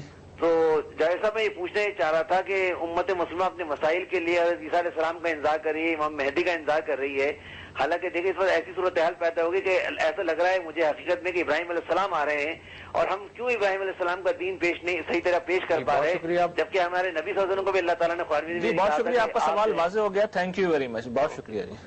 میرے خیال سے اس سوالات کو لے لیتے ہیں. پہلے تو اخلاقیات کے اوپر سوال ایک چل رہا ہے ڈاکٹر مطہر صاحب جی, ڈاکٹر مطہر صاحب کا, کہ مفادات کی دنیا میں اخلاقیات کا اصول کیسے چلے گا. جی, تو میں گزارش کر رہا تھا کہ اس میں کوئی شک نہیں ہے کہ دنیا مفادات ہی کی دنیا ہے, اور اس میں بڑی حد تک مفادات ہی کی کشمکش جاری رہتی ہے. اور انہوں نے بالکل درست فرمایا کہ بین الاقوامی معاملات کو جب ہم دیکھتے ہیں تو اس میں تو سب سے اولین چیز یہی ہو جاتی ہے, لیکن انسان کے اندر انسانیت کا جو اصل جوہر ہے وہ اس کی پیدائش کے ساتھ ودیت کیا گیا ہے, وہ اخلاقی حادثہ ہے. یعنی جس طرح انسان کو اللہ تعالیٰ نے دیکھنے کے لیے آنکھیں دی ہیں, سننے کے لیے کان دیے ہیں, اسی طرح ایک حادثہ اخلاقی بھی اس کے اندر رکھ دیا ہے جو خیر و شر کی تمیز رکھتا ہے. اصل میں اسی کا نام ہے جس کو ہم اخلاقیات سے تعبیر کر لیتے ہیں. تو اگر آپ انسان کو اس کے اندر سے آواز دیں اور اس کو بلائیں اور اس کو دعوت دیں تو وہ چیز بھی بیدار ہو جاتی ہے. قرآن نے اس کو بیان کیا, وَنَفْسٍ مَّا سَوَّاهَا فَأَلْهَمَهَا فُجُورَهَا وَتَقْوَاهَا. ہم نے انسان کے نفس کا جب تسویہ کیا اور اس کو بنایا سنوارا تو اس کے اندر یہ صلاحیت الہام کر دی کہ وہ چاہے تو حدود سے تجاوز کر جائے اور چاہے تو حدود کے اندر رہ کر زندگی بسر کرے. حدود کے اندر رہ کر زندگی بسر کرنے کا انعام اصل میں اخلاقی رویہ ہے. تو یہ چیز اس کا تقاضا کرتی ہے کہ انسان کو چونکہ اس دنیا میں امتحان کے لیے بھیجا گیا ہے, یہاں مفادات کی طرف ایک فطری رغبت رکھی گئی ہے, اس کی خواہشات ہیں, اس کے تعصبات ہیں, وہ چیزوں کو حاصل کرنا چاہتا ہے, اس کی احتیاجات ہیں, اس کے ساتھ یہ حادثہ اخلاقی دیا گیا ہے. اس کو بیدار رکھنے کے لیے ضروری ہے کہ تنبیہ کی جائے, توجہ دلائی جائے, انذار کیا جائے, بار بار خبردار کیا جائے, اور یہ وہ چیز ہے کہ جو اصل میں انبیاء علیہ السلام نے کی ہے. چنانچہ یہی وجہ ہے کہ ہم یہ کہتے ہیں کہ انسان کو جس طریقے سے ان علوم کو حاصل کرنا چاہیے اسی طریقے سے اللہ کے دین کا علم بھی حاصل کرنا چاہیے تاکہ اخلاقی احساس اس کے اندر پیدا ہو جائے. دین اصلاً ایمان و اخلاقی کا نام. جیسا اس میں ایک بات ایڈ میں کروں گا کہ جیسا کہ ابن خلدون کا کہنا ہے کہ اخلاقیات کو اتنی غیر مؤثر بھی نہیں رہتی مفادات کی دنیا میں, اگر اخلاقیات نہ ہو تو وہ قوم زوال پذیر ہو جاتی ہے. آپ تو بہت گہری نگاہ رکھتے ہیں. یہ بات یہ ہے کہ دنیا کی پوری تاریخ کا آپ مطالعہ کر لیں, کچھ اخلاقی رویے ہوتے ہیں کہ جن کی پاسداری کے نتیجے ہی میں دنیا کا سارا نظم چلتا رہتا ہے. ایسا نہیں ہوتا کہ لوگ ان سے بالکل بے تعلق ہو جاتے ہیں. اپنی قوم کی حد تک تو سب اخلاقی اصولوں کی پابندی ہوتے ہیں. ایک نیوز بریک پہ جانے سے پہلے ایک چھوٹا سا ایک مختصر سا سوال آپ سے پوچھ لوں. ابھی خاتون نے سوال کیا تھا کہ حج کا ارادہ کسی نے کیا ہے لیکن وہ بعد میں اس اماؤنٹ کو جو ہے وہ کسی کو متاثر زلزلہ کو دے دیتا ہے, تو کیا وہ حج کا ثواب اسے مل جائے گا؟ قربانی جیسا معاملہ ہے. یہی بات یہ ہے کہ آدمی نے حج کا ارادہ کر لیا, قربانی کا ارادہ کر لیا, اس کے سامنے کوئی انسانی ضرورت آ گئی, کسی انسانی ضرورت کو اس نے دیکھا اور ترجیح دی. دینی چاہیے ترجیح اس کو. کوئی حادثہ ہو گیا ہے, کوئی بڑا معاملہ ہو گیا ہے, زلزلہ آ گیا جیسے ہمارے یہاں ہوا ہے, کوئی آفت آ گئی ہے اور آدمی محسوس کرتا ہے کہ یہاں زیادہ ضرورت ہے, تو کوئی حرج نہیں, وہ حج کو مؤخر کر لے اور یہ ان لوگوں کو دے دے. لیکن بہرحال حج اپنی جگہ ایک بہت بڑی عبادت ہے, قربانی اپنی جگہ ایک بہت بڑی عبادت ہے, اس کو حقیر نہیں سمجھنا چاہیے. اس کے لیے آپ اگلے سال جا سکتے ہیں. اس وقت ایک ضرورت سامنے آ گئی. یعنی حج کے قربانی کے بدلے میں کچھ نہیں ہو سکتا, صرف یہ ہے کہ یہ بھی کرنے کا کام چونکہ اس لیے ضروری کام ہے, اس لیے اسے کر لیا جائے. میں سمجھتا ہوں کہ اگر کسی نے واقعی کسی انسانی ضرورت کو سامنے رکھ کر یہ روپیہ دے دیا ہے تو اللہ تعالیٰ اس کو حج کا اجر بھی دے گا, قربانی کا اجر بھی دے گا. ایک سوال تھا کہ محرم کے بارے میں, خواتین کے لیے کہا جاتا ہے کہ حج پہ جاتے ہوئے محرم کا ساتھ جانا لازمی ہے, تو اس بارے میں آپ کا نقطہ نظر؟ انہوں نے یہ خاص کر کے کہا تھا کہ اب آج کل جو سفر ہوتا ہے بہت زیادہ فاسٹ دور ہے, تو لوگ خواتین جو ہے ویسے ہی سفر کرتی ہیں, اکیلے سفر کرتی ہیں, تو یہ حج کے لیے مخصوص کیوں ہے, کس طرح سے ہے یہ؟ انہوں نے بالکل درست فرمایا جی. بات یہ ہے کہ یہ بات حج کے بارے میں کہیں بھی نہیں گئی, حج پر تو اس کا لوگ اطلاق کرتے ہیں. اصل میں رسالت مآب صلی اللہ علیہ وسلم نے خواتین کو ایک عمومی ہدایت کی تھی کہ وہ 3 دن کے سفر پر اگر نکلتی ہیں تو ان کا کوئی محرم عزیز ساتھ ہونا چاہیے. ٹھیک ہے. اس زمانے کے حالات ایسے تھے کہ لوگوں کو تنہا سفر کرنا پڑتا تھا, اونٹوں اور گھوڑوں پر سفر کرنا پڑتا تھا. آپ جانتے ہیں کہ مدینے سے مکے کے درمیان میں بھی 6 دن لگ جاتے تھے لوگوں کو پہنچتے پہنچتے. تو اس میں جو صورتحال تھی رسالت مآب صلی اللہ علیہ وسلم نے بالکل ٹھیک توجہ دلائی. اب سفر کے انداز بدل گئے, سفر کے طریقے بدل گئے, لوگوں کے جانے کے طریقے بدل گئے. اس وجہ سے میں نہیں سمجھتا کہ اس کے اوپر اصرار کرنا چاہیے. اگر خواتین اپنی عصمت کی, اپنی عزت کی حفاظت کر کے جا سکتی ہیں, اور جیسے کہ اب آپ جہاز میں سوار کرا دیتے ہیں, آپ دیکھیے آپ کو ادنا درجے میں بھی تردد نہیں ہوتا کہ یہ ٹھیک منزل پر پہنچ جائیں گے. تو اس وجہ سے میں نہیں سمجھتا کہ اس پر لفظی اصرار کرنے کی ضرورت ہے. یہ خاص صورتحال میں کہی گئی بات تھی, اس کو اسی تک رکھنا چاہیے. اور حج کے لیے خاص طور پر نہیں کہی گئی تھی بلکہ ایک عمومی ہدایت آپ نے فرمائی.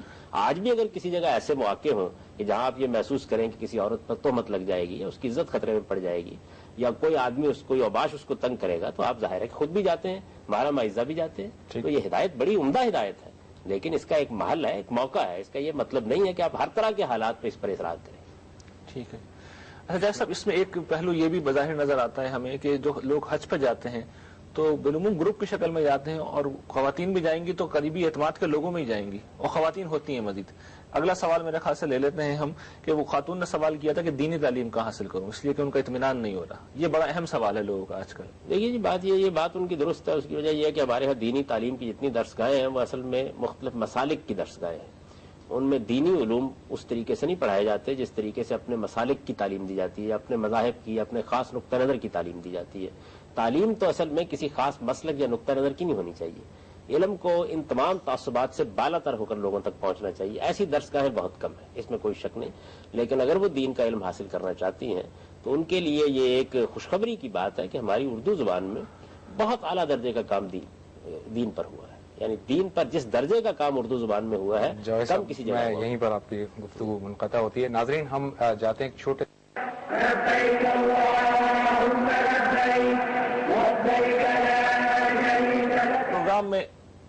پروگرام میں ایک دفعہ پھر خوش آمدید. جاوید صاحب، سوالات بہت سارے ہیں ہمارے پاس. ہم چاہتے ہیں کہ یہ سوال لینے، بڑا اہم سوال تھا کہ حج جو ہے حضرت ابراہیم علیہ السلام کی ایک سنت ہے، اور ہم حضرت ابراہیم کے میسج کو چھوڑ کر آنے والوں کا انتظار کر رہے ہیں. تو آپ کس نظر سے اس صورتحال کو دیکھتے ہیں؟ میں تو یہ سمجھتا ہوں جی کہ مسلمان امت کو جو لائے عمل قرآن مجید نے دیا تھا وہ یہ تھا کہ وہ دنیا کے سامنے حق کی گواہی دینے والی امت بن کر رہے، اپنا دین بھی لوگوں تک پہنچائے، اپنا فکر بھی لوگوں تک پہنچائے. اور اگر وہ خدا کی شریعت کے ساتھ اپنے آپ کو وابستہ کر لیتی ہے، اپنی جہالت کا علاج کرتی ہے، طبعی علوم سے دلچسپی لے کر اپنے آپ کو اپنے پاؤں پر کھڑا کرتی ہے، تو اسی سے اس کے لیے راستے نکلیں گے. اور میرا اپنا ذاتی احساس تو یہ ہے کہ اگر اس وقت بھی ہم خدا کے دین کی دعوت لوگوں تک پہنچائیں، اصل میں جو پولیٹیکل امپائر ہمارا تھا وہ تو ہم سے چھن گیا، لیکن ہمارے پاس اس کی پوری گنجائش موجود ہے کہ ہم ایک عظیم پیغام رکھتے ہیں، یہ دنیا تک پہنچائیں. کیا بعید ہے کہ دنیا کی وہ قومیں جن کو ہم آج اپنے دشمن سمجھتے ہیں وہ اس کی دعوت سے مسخر ہو جائیں. تاریخ انسانی میں 2 مرتبہ یہ واقعہ ہو چکا ہے کہ پہلے سیدنا مسیح علیہ السلام کی دعوت کو آپ دیکھیے کتنے بڑے علاقے میں رومی سلطنت نے قبول کر لیا. اس کے بعد تاتار ہم پر حملہ آور ہوئے، اور جیسے کہ اقبال نے کہا کہ پاسبہ مل گئے کعبے کو سرم خانے سے، وہ آئے، انہوں نے آ کر ہمارے علاقے فتح کیے اور خود اسلام سے مفتوح ہو گئے. تو یہ واقعہ ہوا ہماری تاریخ میں، اس پر سارا زور دینا چاہیے. باقی یہ کہ آنے والوں کا انتظار کب تک کرتے رہیں گے، اپنی ذمہ داریوں کو ہمیں پورا کرنا چاہیے. جاوید صاحب، ایک کالر ہمارے ساتھ ہیں. ہیلو جی، السلام علیکم. جی، امت مسلمہ کے متعلق مجھے سوال کرنا تھا. جو امت مسلمہ انحطاط کے شکار ہے، جی تو ہم یہ سمجھتے ہیں کہ یہ سارے فیصلے واشنگٹن والے کرتے ہیں، بش صاحب سارے مسلمانوں کے دشمن ہیں. جی کہاں تک صحیح ہے؟ یہ کون صاحب؟ ہیلو، کون صاحب کہاں سے؟ کر رہا ہوں ناظم آباد سے. اچھی بات ہے. دوسرا سوال میرا یہ تھا کہ امت مسلمہ جو ہے دوسرے کمیونٹی کے ساتھ مل کے کیوں نہیں رہ سکتی؟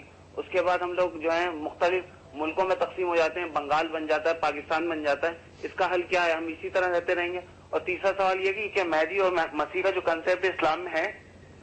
اچھی بات، بہت شکریہ جی. ٹھیک ہے، یہ ایک سوال لے لیتے ہیں پہلے. ایک خاتون نے ابھی بریک سے پہلے ایک سوال کیا تھا کہ ہم کہتے ہیں کہ جو کام ہوتا ہے وہ اللہ کی مشیت سے ہوتا ہے. آج جو امت مسلمہ جس زوال کا سے دوچار ہے، کیا یہ بھی اللہ کی مشیت ہے؟ یہ ان کا سوال تھا. پہلے میں آپ سے جواب لینے سے پہلے کالر ہمارا ویٹ کر رہے ہیں، ان کو کال لے لیتا ہوں. میں ماریہ بات ہیلو. ہیلو جی. ہیلو، السلام علیکم. وعلیکم السلام.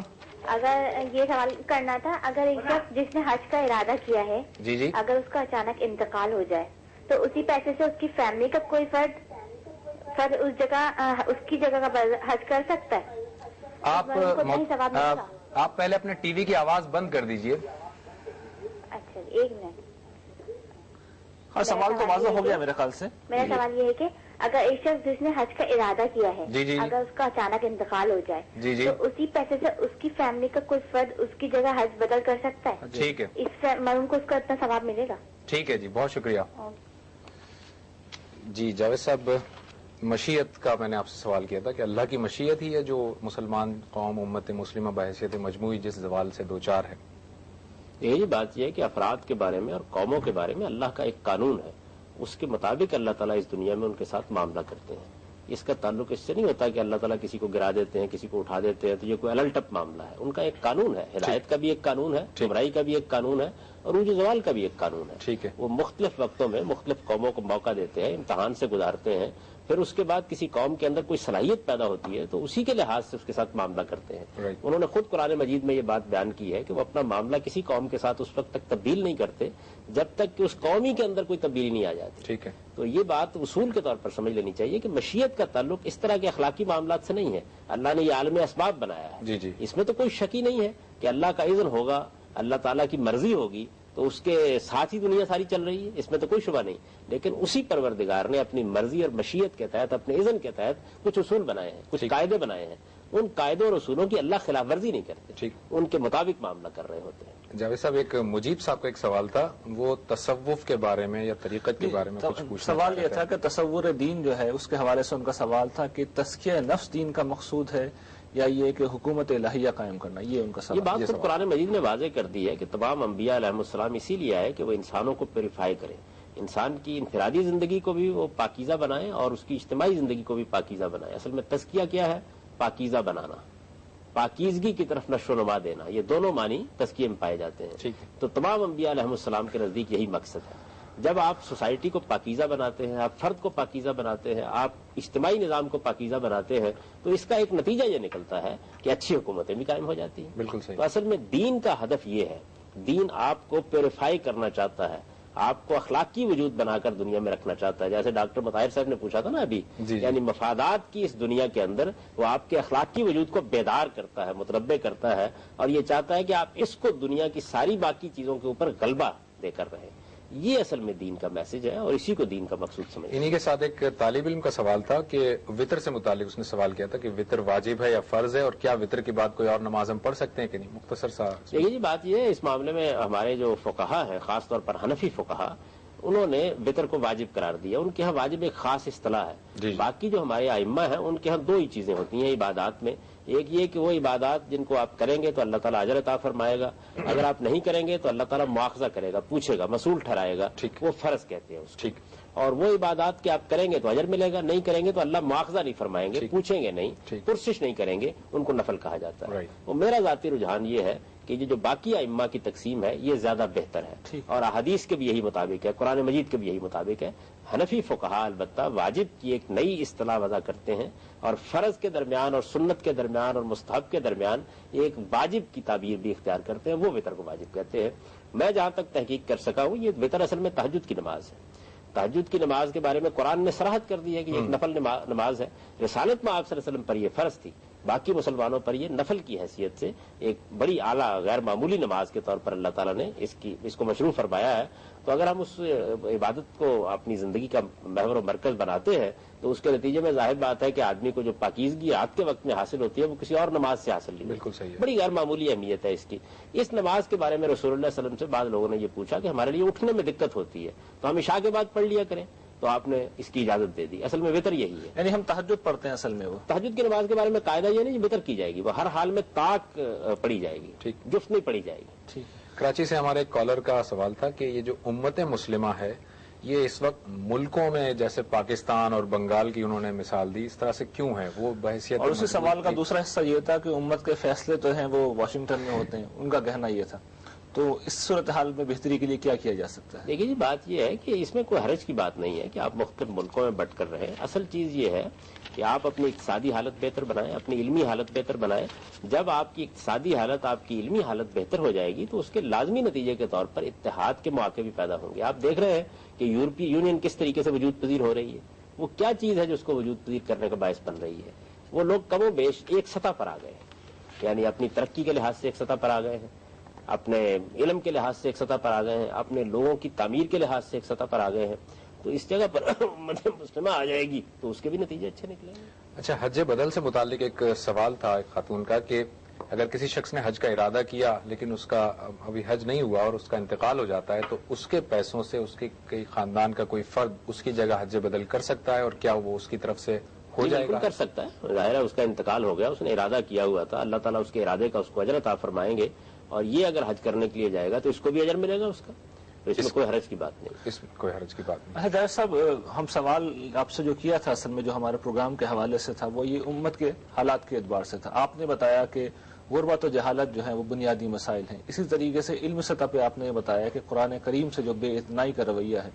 تو ہم یہ جاننا چاہتے ہیں کہ ان مسائل کو آپ نے بیان تو کر دیا, ان کا حل کیا ہے, کس طرح ان مسئلوں کو سالو کیا جائے؟ اگر آپ نے ان مسائل کو سمجھ لیا ہے تو ان کا حل بھی اصل میں اسی تفہیم میں مضمر ہے. آپ قرآن مجید کو اپنے علم اور عمل کا مرکز بنانے کی جدوجہد کیجیے. اپنی قوم کو اس طرح تعلیم دیجیے کہ اس کی دینی تعلیم میں بھی اس کی دنیوی تعلیم میں بھی قرآن مجید محور و مرکز بنے. تعلیم کا رخ اس طرف بدلیے کہ اس میں طبعی علوم سے لوگوں کا اشتغال پیدا ہو. فلسفے اور تصوف کے معاملات اصل میں ہمارے دین میں طے کر دیے گئے ہیں. ان کے لیے ہمیں کسی انسان کی طرف دیکھنے کی ضرورت نہیں ہے. ہمارے پاس قرآن مجید موجود ہے. ماں بعد طبیعت اور اخلاقیات کے بارے میں ہمیں آخری ہدایت دے دی گئی ہے. اس وجہ سے ہم اپنا وقت اس میں کیوں صرف کریں؟ اس میں قرآن مجید کو محکم پکڑیے, پیغمبر صلی اللہ علیہ وسلم کے ارشادات کو محکم پکڑیے اور طبعی علوم کی طرف امت کو رجحان اس کے اندر پیدا کیجیے. اس کا لازمی نتیجہ یہ نکلے گا کہ پھر آپ اپنی امت سے بہتر توقعات کر سکتے ہیں. اور جو اصل بات ہے وہ یہ ہے کہ یہ مت خیال کیجئے کہ کوئی آپ کے خلاف سازش کر رہا ہے اور کوئی آپ کو نقصان پہنچا رہا ہے. اصل میں سازشیں بھی اسی وقت کامیاب ہوتی ہیں جب آپ داخلی طور پر کمزور ہوتے ہیں. جرم ضعیفی کی سزا مرگ مفاجات. تو اپنی ضعیفی کا علاج کرنے کی کوشش کریں. ٹھیک ہے, اصل چیز. ڈاکٹر صاحب حج کے حوالے سے ہمارا یہ پروگرام ہے. اس وقت ساری دنیا کے مسلمان جو حج کرنے کے لیے گئے ہوئے ہیں, ہم یہ دیکھتے ہیں ان میں طرح طرح کے فرق ہیں, لیکن اس سب کے باوجود وہ ایک ہی جگہ نماز پڑھ رہے ہیں, ایک ساتھ رہ رہے ہیں.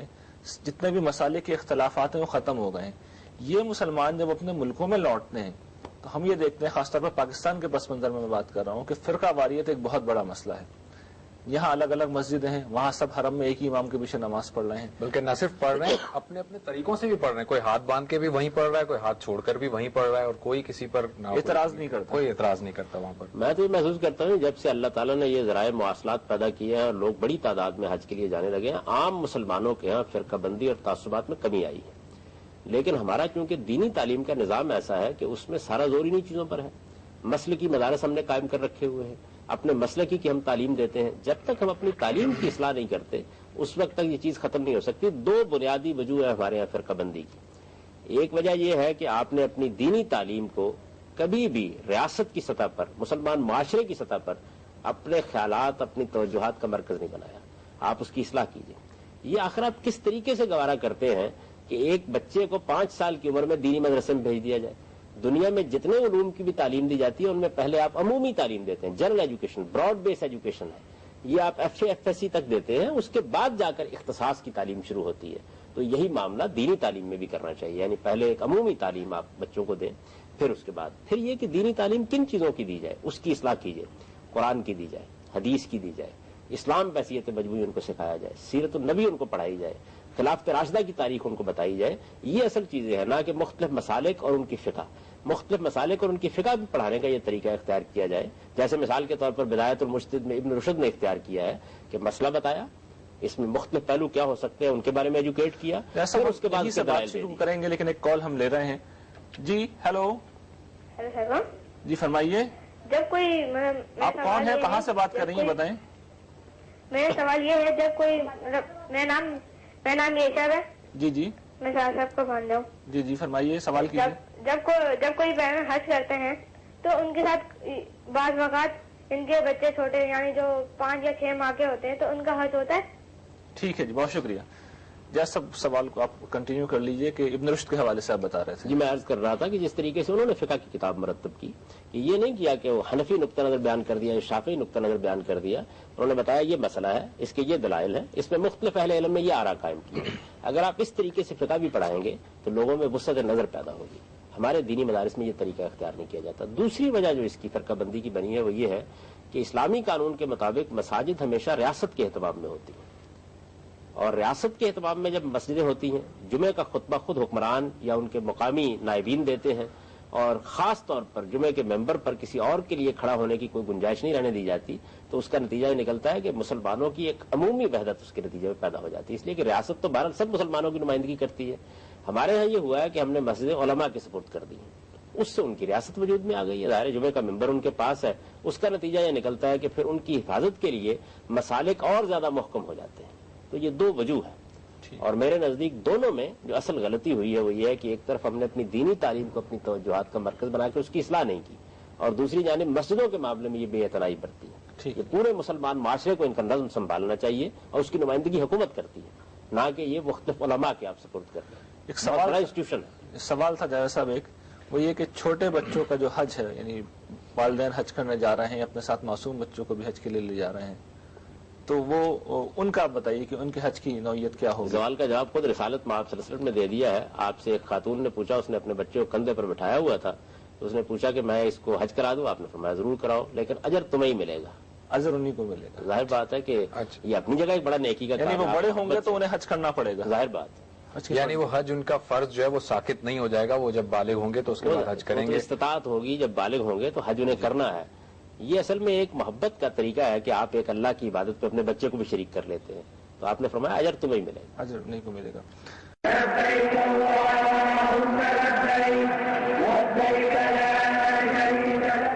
ویلکم بیک ناظرین. بریک پہ جانے سے پہلے ایک کالر ہمارے ساتھ موجود تھے، ان کا جواب لینے سے پہلے ہم لے لیتے ہیں ایک دوسری کال ہمارے پاس موجود ہے. ہلو، میں شارق بات کر رہا ہوں. السلام علیکم جی. میرا سوال یہ ہے کہ کیا صرف مسلمان ہی جنت کے حقدار ہیں؟ شاہد صاحب آپ کہاں سے بات کر رہے ہیں؟ میں کراچی سے بات کر رہا ہوں. جی فرمائیے. میرا سوال یہ ہے کہ کیا صرف مسلمان ہی جنت کے حقدار ہیں؟ اگر کوئی غیر مسلم، ہندو، عیسائی، یہودی اپنی زندگی میں کوئی بڑا گناہ نہیں کرتا، وہ بھی جنت کا حقدار بن سکتا ہے؟ ٹھیک ہے. قرآن میں تو یہ کہ کوئی بھی. ٹھیک ہے جی، بہت شکریہ، آپ کا سوال واضح ہو گیا. ٹھیک ہے، بہت شکریہ جی. بہت شکریہ. جاوید صاحب، بریک سے پہلے ایک سوال ہمارے پاس آیا تھا کہ یہ جو مہدی اور حضرت عیسیٰ علیہ السلام کا جو ہے واپس آنے کا جو تصور ہے پایا جاتا ہے، اس سلسلے میں آپ کی کیا رائے ہے؟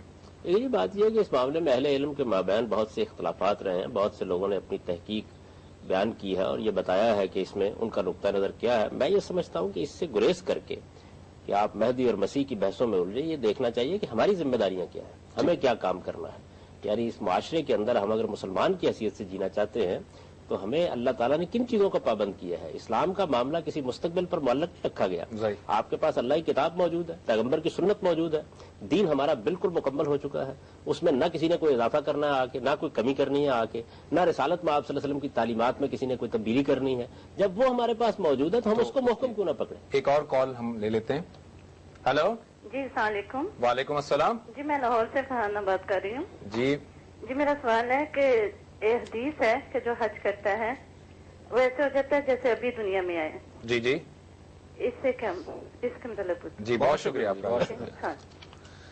یہ ایک سوال تھا جاوید صاحب کہ مسلمان ہی کیا جنت کے حقدار ہیں؟ دیکھیے، جنت کے بارے میں اللہ تعالیٰ نے ایک قاعدہ بیان کیا ہے قرآن مجید میں، اور وہ یہ بتایا ہے کہ جب کوئی شخص اللہ پر سچا ایمان رکھتا ہے اور اللہ کے سامنے جواب دہی کے احساس کے ساتھ جیتا ہے اور اچھا عمل کرتا ہے تو اللہ تعالیٰ اس کو جنت کی نعمت سے سرفراز فرمائیں گے. یہ اصول ہے. اس پر جو پورا اترتا ہے وہ جنت میں جائے گا. یعنی جنت کا معاملہ یہ نہیں ہے کہ آپ کسی خاص مسلک کے ساتھ اس کو وابستہ کر دیں. قرآن مجید نے تو اعلان کیا ہے اور اس میں سب سے پہلے مسلمانوں کا ذکر کیا ہے کہ مسلمان ہوں یا یہودی ہوں یا سابی ہوں یا نصرانی ہوں، تمام مذہبی گروہوں کا نام لے کے یہ کہا ہے اللہ کے ہاں نجات ان کو ملے گی جو اللہ پر سچا ایمان رکھتے ہیں اور جو آخرت پر سچا ایمان رکھتے ہیں اور نیک عمل کرتے ہیں. یعنی کہ توحید، آخرت اور نیک عمل. اس کے ساتھ ظاہر ہے یہ بات بالکل بدیہی ہے کہ آپ کسی بڑے جرم کا ارتکاب نہ کریں. مثلا آپ یہ سب باندھتے ہیں اور کسی انسان کو قتل کر دیتے ہیں تو پھر اس کے بعد قرآن مجید یہ کہتا ہے کہ اس کا نتیجہ ابدی جہنم کی صورت میں بھگتنا پڑے گا. ایسا ہی معاملہ یہ ہے کہ آپ کو یہ واضح ہو گیا کہ اللہ کا ایک پیغمبر آیا ہے، اللہ کا وہ سچا پیغمبر ہے، آپ نے جانتے بوجھتے اس کا انکار کر دیا تو یہ بھی ایک بدترین جرم ہو جاتا ہے جس کے نتیجے میں سب اعمال ختم ہو سکتے ہیں. تو اصل میں بنیاد وہی ہے. تو ایسا نہیں ہے کہ دنیا کے اندر اس وقت جتنے غیر مسلم پائے جاتے ہیں ان تک دعوت پہنچ گئی، یہ حق واضح ہو گیا ہے. تو دعوت نہیں پہنچتی، جس تک دعوت نہیں پہنچی اس کے لیے معیار وہی ہے جو آپ نے بیان کیا. کوئی کال لے لیتے ہیں. کال جی فرمائیے. ہلو، السلام علیکم.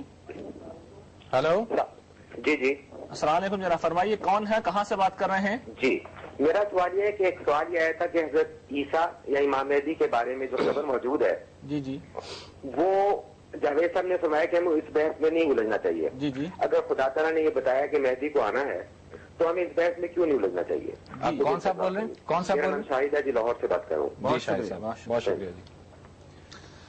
اس سوال سے پہلے ایک اور لاہور سے ایک کالر تھی ہمارے ساتھ، انہوں نے کہا تھا کہ جو حج کرنے والا ہے وہ ایک حدیث کا انہوں نے حوالہ دیا تھا کہ جو حج کرتا ہے وہ ایسا ہے کہ جیسے ابھی پیدا ہوا ہے. اس بارے میں آپ کا کیا خیال ہے؟ کیا اصل میں دیکھیے حج ایک بڑی عظیم اور بڑی غیر معمولی عبادت ہے، اور اگر آپ اس کی روح پر غور کریں تو یہ صاف معلوم ہوتا ہے کہ آپ کو اپنے گناہوں پر ندامت کے احساس کے ساتھ توبہ استغفار کے جذبے کے ساتھ حج کے لیے جانا چاہیے. ایک تو یہ ہے کہ آپ نے یہ خیال کیا کہ ایک رسم ادا کرنی ہے، آپ اٹھے اور حج کے لیے چل پڑے.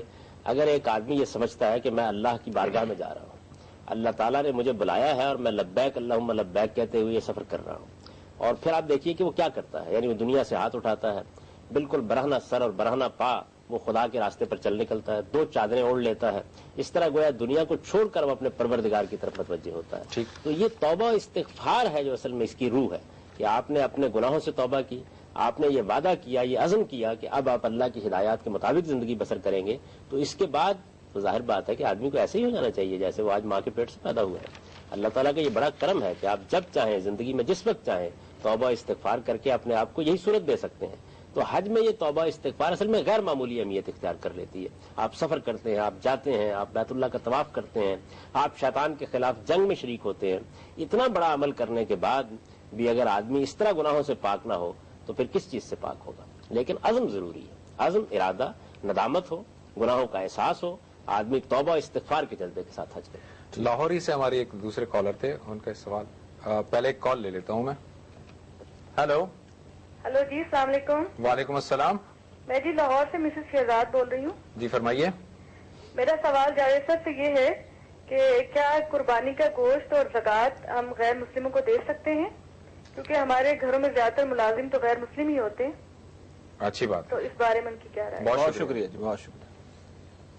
یہ سوال تھا جاوید صاحب پہلے کہ مہدی کی آمد کا اللہ تعالیٰ نے بتایا ہے، اس لیے ہم کیوں نہ الجھیں؟ اس لیے ہمیں الجھنا چاہیے. دیکھیے جی بات یہ اس میں چند علمی حقائق اپنے سامنے رکھنے چاہیے. قرآن مجید میں اس کا کوئی ذکر نہیں ہے. قرآن کو آپ شروع سے لے کے آخر تک پڑھ جائیں، اس میں کہیں بھی اس طرح کوئی ذکر نہیں. نہ مہدی کا کوئی ذکر ہے، نہ نزول مسیح کا کوئی ذکر ہے. اسی طریقے سے آپ کے ہاں جو حدیث کی کتابیں ہیں ان کا بھی اگر آپ جائزہ لیں تو آپ کو یہ معلوم ہوگا کہ موطا امام مالک میں اس کا کوئی ذکر نہیں، بخاری میں اس کا کوئی ذکر نہیں، مسلم میں اس کا کوئی ذکر نہیں. بعض ضعیف روایتوں میں یہ ذکر آیا ہے. اس وجہ سے میں نے توجہ دلائی تھی کہ بجائے اس کے کہ اس میں الجھ کر آپ اپنے ایمان کو بھی خراب کریں، بہتر یہ ہے کہ آپ ان چیزوں کی طرف توجہ دیں جو دین میں محکم حیثیت رکھتی ہیں. ٹھیک ہے. اچھا، یہ قربانی کے گوشت کے حوالے سے سوال تھا ایک لاہور سے ہی کہ قربانی کا گوشت جو ہے وہ غیر مسلموں کو دیا جا سکتا ہے جو گھر میں ملازمین ہوتے ہیں؟ اس کی کوئی ممانعت نہیں ہے جی. آپ زکوٰۃ بھی غیر مسلموں کو دے سکتے ہیں، قربانی کا گوشت بھی غیر مسلموں کو دے سکتے ہیں. آخر قرآن مجید نے جب زکوٰۃ کے مصارف بیان کیے ہیں تو وہاں مسکین کا ذکر کیا ہے، فقیر کا ذکر کیا ہے. یہ تو نہیں بتایا کہ مسلمان فقیر اور مسلمان یتیم. یعنی اس میں تو اصل چیز ضرورت مند ہونا ہے. اور جب آپ ایک اسلامی حکومت قائم کریں گے تو اس میں ظاہر بات ہے کہ دوسرے لوگ بھی موجود ہوں گے، تو وہ کیوں استفادہ نہیں کریں گے آپ کے انفاق سے، آپ کی زکوٰۃ سے، آپ کی قربانی سے؟ اس وجہ سے کہا یہ جاتا ہے نا کہ زکوٰۃ مسلمانوں سے ہی لی جاتی ہے تو مسلمانوں کو ہی دینی چاہیے. لیکن یہ منطق ہے نا، اس کی کیا ضرورت ہے؟ زکوٰۃ لی تو مسلمانوں سے جائے گی، لیکن خرچ کرنے کے لیے تو آپ کو یہ دیکھنا ہے کہ ضرورت مند جو ہے نا کہ تمہارے عمرہ سے لی جائے گی اور تمہارے غربا میں تقسیم کی جائے گی. اس میں یعنی وہاں اصل چیز یہ نہیں ہے کہ وہ تم سے لی جائے گی اور تمہارے ہی لوگوں پر تقسیم کی جائے گی. وہ اصل زور اس بات کے اوپر ہے کہ یہ زکوٰۃ میں جو کچھ تم سے لیا جا رہا ہے یہ کہیں اور نہیں چلا جائے گا، یہ تمہارے ہی معاشرے میں تمہارے ہی لوگوں کے درمیان تقسیم کر دیا جائے گا. تو وہاں اصل سٹریس اس چیز پر ہے. ہمارے ساتھ ایک اور کالر ہے. میرے خیال سے. Hello hello. جی السلام علیکم. ہلو. جی السلام علیکم. وعلیکم السلام. کون صاحب کہاں سے؟ جی میں محمد طارق بول رہا ہوں ناظم آباد سے. جی طارق صاحب. مجھے جاوید غامدی صاحب سے ایک سوال یہ کرنا تھا کہ ہمارے یہاں عموماً رواج یہ ہے کہ حج پر حج اور عمرے پر عمرے لوگ کرتے چلے جاتے ہیں. جی جی. تو کیا یہ مناسب نہیں ہے کہ ایک حج پر اکتفا کریں کیونکہ یہی فرض ہے اور باقی رقم جو ہے وہ لوگوں کی بہبود اور بہتری اور تعلیم پہ خرچ کر دی جائے؟ اچھی بات ہے جی. بہت ہمارے پسماندہ ملک کو بہت ضرورت ہے. بہت شکریہ جی. بہت شکریہ. السلام علیکم. جی جاوید صاحب، یہ ایک سوال آیا ابھی طارق صاحب نے کیا. حج پر حج جو کرتے ہیں، عمرے پہ عمرے کرتے ہیں، تو اگر ایک دفعہ کر لیا جائے اور فرض ادا ہو جائے تو اس کے بعد اس رقم سے ہم اور بھی دیگر فلاحی کام کر سکتے ہیں. آدمی کو بڑی متوازن زندگی بسر کرنی چاہیے، اس کو اپنے گرد و پیش کا بھی جائزہ لینا چاہیے. حج ایک بڑی عبادت ہے اور آدمی شوق سے بیت اللہ جاتا ہے، لیکن اس کو رسم نہیں بنا لینا چاہیے. آپ نے اگر حج کر لیا ایک مرتبہ تو اب آپ دیکھیں کہ کیا آپ کے گرد و پیش میں کوئی غریب ہے، مسکین ہے، آپ کے یہاں کوئی ضرورت مند ہے، آپ اس پر ضرور خرچ کریں.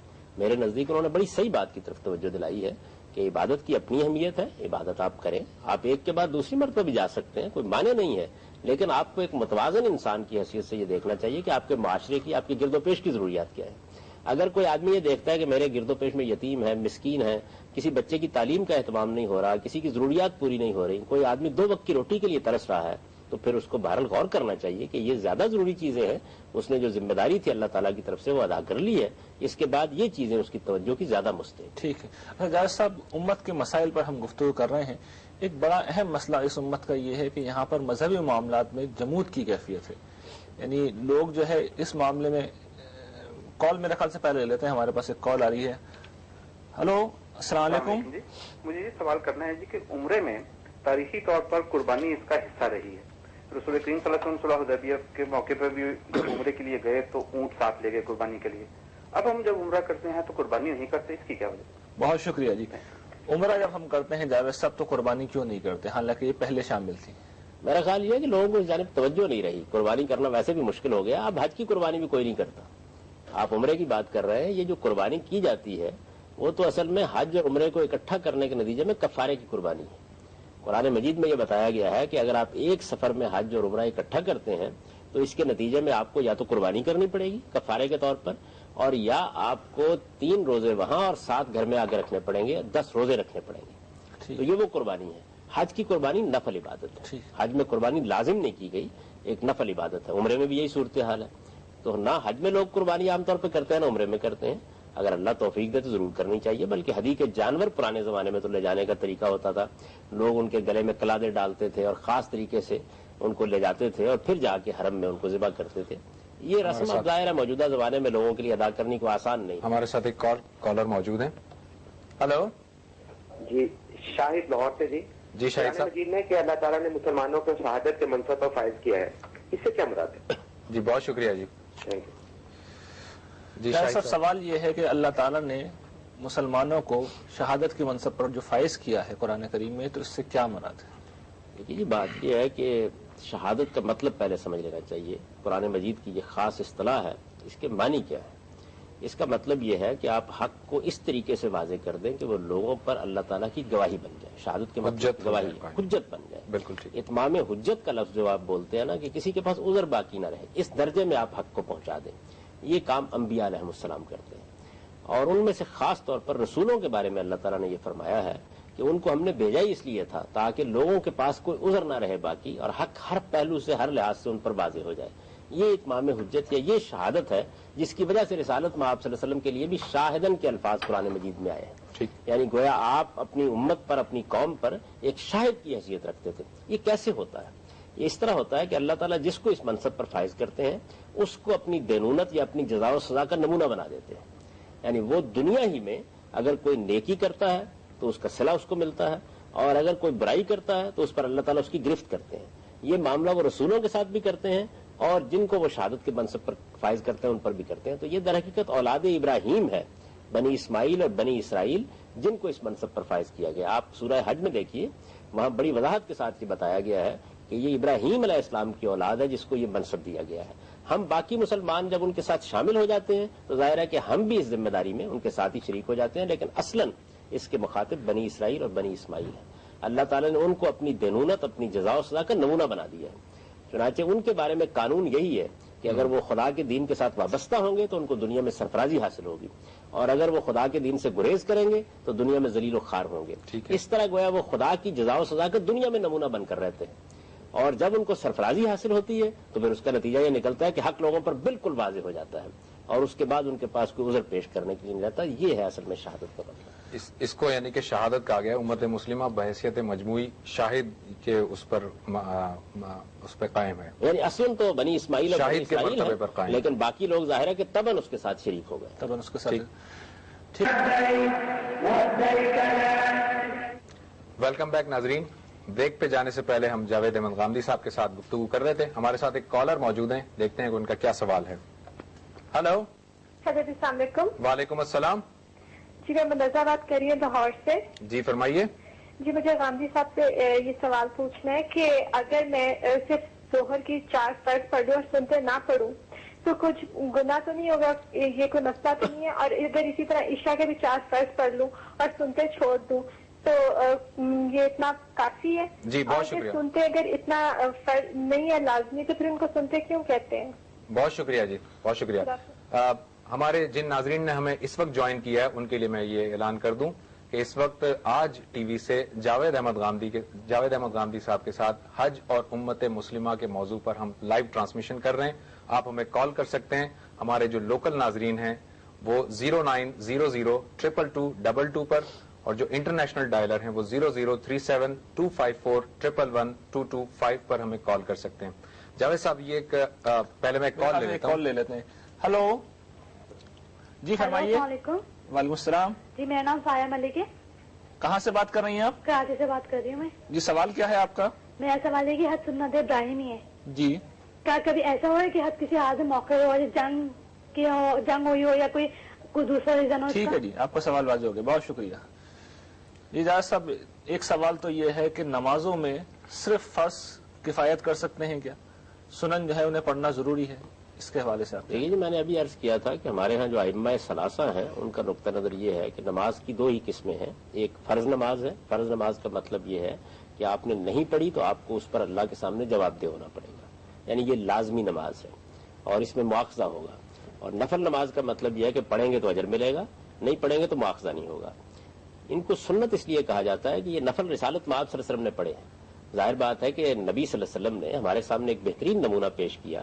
یہ جو فرض عبادت ہے یعنی 4 رکعتیں اگر عشاء کی ہیں یا 4 رکعتیں ظہر کی ہیں یا 3 رکعتیں مغرب کی ہیں یا 2 رکعتیں فجر کی ہیں, تو یہ تو وہ کم سے کم ذمہ داری ہے جو اللہ تعالیٰ نے ہم پر ڈالی ہے. اللہ کی عبادت اس سے آگے بڑھ کر اپنے شوق سے اور اپنی خوشی سے کرنی چاہیے. اس کو قرآن نے بھی بطور اصول بیان کیا, وَمَن تَطَوَّعَ خَيْرًا فَإِنَّ اللَّهَ شَاكِرٌ عَلِيمٌ. یعنی آدمی جب اپنی طرف سے اللہ کے حضور میں کوئی ہدیہ پیش کرتا ہے تو اللہ اس کو قبول فرماتے ہیں. تو نفل نماز ایک بڑی اہم نماز ہے. اس کی وجہ یہ ہے کہ اس میں آپ جو ذمہ داری اللہ نے ڈالی ہے اس سے آگے بڑھ کر خدا کی عبادت کرتے ہیں. محبت کا محبت کا اظہار ہے, تعلق کا اظہار ہے. تو رسالت میں آپ صلی اللہ علیہ وسلم نے بھی ظاہر ہے کہ ہمارے سامنے یہ نمونہ پیش کیا کہ آپ نے کچھ نوافل کو معمول بنا لیا. مثلا آپ ہمیشہ فجر سے پہلے 2 رکعتیں پڑھتے تھے, آپ ظہر سے پہلے 2 یا 4 رکعتیں پڑھتے تھے, ظہر کے بعد 2 یا 4 رکعتیں پڑھتے تھے. اسی طرح عصر سے پہلے بھی آپ نے بعض لوگوں کو تلقین کی کہ وہ کچھ رکعتیں پڑھ لیا کریں. مغرب کے بعد بھی آپ 2 رکعتیں پڑھتے تھے, عشاء کے بعد بھی 2 رکعتیں پڑھتے تھے. تو یہ نفل رکعتیں ہیں. رسالت میں آپ صلی اللہ علیہ وسلم نے پڑھی ہے, اس وجہ سے ان کو سنت کہا جاتا ہے. یعنی یہاں سنت ایک بالکل مختلف معنی میں استعمال ہوتا ہے. حضور نے چونکہ یہ نفل پڑھے ہیں تو اس وجہ سے ان کو سنت کہا جاتا ہے. یہ میری تحقیق ہے. باقی جہاں تک حنفیہ کا تعلق ہے وہ بھی اس کو سنت ہی کہتے ہیں, لیکن وہ یہ کہتے ہیں کہ اگر آپ ان کو نہیں پڑھیں گے تو اس پر آپ کو صغیرہ گناہ ہوگا. ٹھیک ہے. یعنی یہ تو نہیں کہتے کہ آپ نماز چھوڑنے کے گناہ گار ہو جائیں گے, لیکن وہ یہ کہتے ہیں کہ اس پہ صغیرہ گناہ ہوگا. میں جہاں تک تحقیق کر سکا ہوں میرے نزدیک یہ نفل نماز ہے اور نبی صلی اللہ علیہ وسلم کے پڑھنے کی وجہ سے اس کو سنت کہا جاتا ہے. میں ثلاثہ کا بھی یہی موقف ہے. ایک اور کالر ہمارے ساتھ موجود ہے. ہلو السلام علیکم. میں شاکر بات کر رہا ہوں کراچی سے. جی شاکر صاحب. میرا سوال یہ ہے کہ قرآن میں تو یہ ہے کہ قیامت کے دن جو مردے بولیں گے ہمیں ہماری خوابگاہوں سے کس نے جگا دیا, تو اس سے عذاب خبر کے ثابت ہوتا ہے یہ. اور دوسرا سوال میرا یہ ہے کہ امت مسلمہ پہ جو ذمہ داری اللہ نے عائد کی تھی یہود پہ کی تھی اور یہود اس ذمہ داری کو ادا نہیں کر پائے تھے, تو اس امت مسلمہ پر کیسے عذاب آئے گا جیسے ان پہ آیا اور ہم ذمہ داری ادا نہیں کریں گے, تو یہ کس طرح آ رہا ہے؟ اچھی بات, بہت شکریہ. بہت شکریہ. جہاں سب سوال یہ تھا پہلے خاتون کا کہ حج سنت ابراہیمی ہے, کبھی یہ موقوف بھی ہوا ہے کسی وجہ سے تاریخ میں؟ جی تاریخ میں ایسے مواقع آئے ہیں جب کوئی جنگ کی صورت پیدا ہو گئی, کسی نے قبضہ کر لیا بیت اللہ کے اوپر اور لوگوں کے لیے حج کرنا مشکل ہو گیا. یہ نبی صلی اللہ علیہ وسلم سے پہلے کی بات آپ بتا رہے ہیں؟ ان کے پہلے کے زمانوں میں بھی ایسی صورت پیدا ہوئی ہے. تاریخ سے معلوم ہوتا ہے کہ بعض اوقات جنگ جدال کی نوبت آ گئی, اگرچہ اللہ تعالیٰ نے 4 مہینے حرام قرار دے رکھے ہیں, لیکن انسان بہرحال انسان ہے, وہ بعض اوقات ایسے مسائل پیدا کر دیتے ہیں. اور بعد میں بھی یہ ہوا کہ جس طرح عبداللہ بن زبیر کے زمانے میں ایک خاص صورتحال پیدا ہو گئی تو اس میں بھی یہ صورتحال پیدا ہوئی. اچھا ایک اور کالر ہمارے ساتھ جاوید صاحب موجود ہیں. ہلو ہلو ہلو السلام علیکم. وعلیکم السلام. میرا یہ حج کے حوالے سے سوال ہے کہ ہم حج کے بعد حج میں جب جاتے ہیں اس کے بعد بال کٹواتے ہیں, یہ بال کٹوانے کی وجہ کیا ہے اور یہ کٹوانا ضروری ہے, اور حجر اسود جو پتھر ہے اس کی حیثیت کیا ہے؟ ٹھیک ہے, بہت شکریہ جی. اس سے پہلے سوال تھا کہ امت مسلمہ کی عذاب قبر سے متعلق, پہلے وہ سوال لے لیتے ہیں. عذاب قبر کے متعلق یہ کہتے ہیں کہ قرآن تو یہ کہتا ہے کہ ہم باسنا میں مرقدنا, یہ کس نے ہماری خوابگاہوں سے اٹھا دیا, تو وہی کہتے ہیں کہ اس سے عذاب قبر ثابت نہیں ہوتا. یہ قرآن مجید میں چند باتوں کی وضاحت کی گئی ہے. قرآن مجید میں یہ بتایا گیا ہے کہ انسانوں کی 3 کیٹیگریز ہیں. ایک وہ لوگ ہیں جن کے بارے میں یہ بالکل واضح ہے کہ انہوں نے اللہ تعالیٰ کے ساتھ وفاداری کا حق ادا کر دیا، جیسے انبیاء علیہ السلام ہیں، شہداء ہیں، اور بعض اس طرح کے غیر معمولی لوگ ہیں. تو ان کے بارے میں قرآن یہ صراحت کرتا ہے اور بڑی وضاحت سے یہ بتاتا ہے کہ جیسے ہی وہ دنیا سے رخصت ہوتے ہیں اللہ تعالیٰ کی عنایات ان پر شروع ہو جاتی ہیں. چنانچہ دیکھیے شہداء کے بارے میں یہ کہا گیا ہے کہ عند ربہم یرزقون، یعنی جیسے ہی وہ دنیا سے رخصت ہوتے ہیں، اور پھر یہ بتایا گیا کہ ان کو ایک ایسی زندگی حاصل ہو جاتی ہے کہ جس کا تم شعور نہیں رکھتے. تو ایک وہ زندگی ہے کہ جو اس جسم اور روح کے ساتھ حاصل ہوگی آپ کو قیامت کے دن، لیکن ایک روحانی نوعیت کی زندگی مرنے کے فوراً بعد شہداء کے بارے میں قرآن نے صراحت سے بتایا کہ ان کو حاصل ہو جاتی ہے اور اللہ ان کو رزق سے نوازتے ہیں. اسی طریقے سے وہ لوگ جو اللہ کی دشمنی پر اتر آئے، دوسری انتہا پر چلے گئے، انہوں نے سرکشی کا طریقہ اختیار کر لیا، جیسے ابو جہل ہے، جیسے فرعون ہے، یعنی تاریخ انسانی میں ایسے لوگ ہوئے ہیں کہ جن پر اللہ کی حجت تمام ہو گئی، اس کے باوجود وہ سرکش رہے. ان کے بارے میں قرآن تصریح کرتا ہے کہ جیسے ہی وہ دنیا سے رخصت ہوئے ان کے لیے ایک نوعیت کا عذاب شروع ہوا. چنانچہ فرعون کے بارے میں قرآن مجید میں یہ بات بیان کی گئی ہے کہ صبح و شام ان کو آگ کے سامنے پیش کیا جاتا ہے اور قیامت کے دن وہ اشد العذاب، زیادہ سخت عذاب کی طرف لوٹا دیا جائے.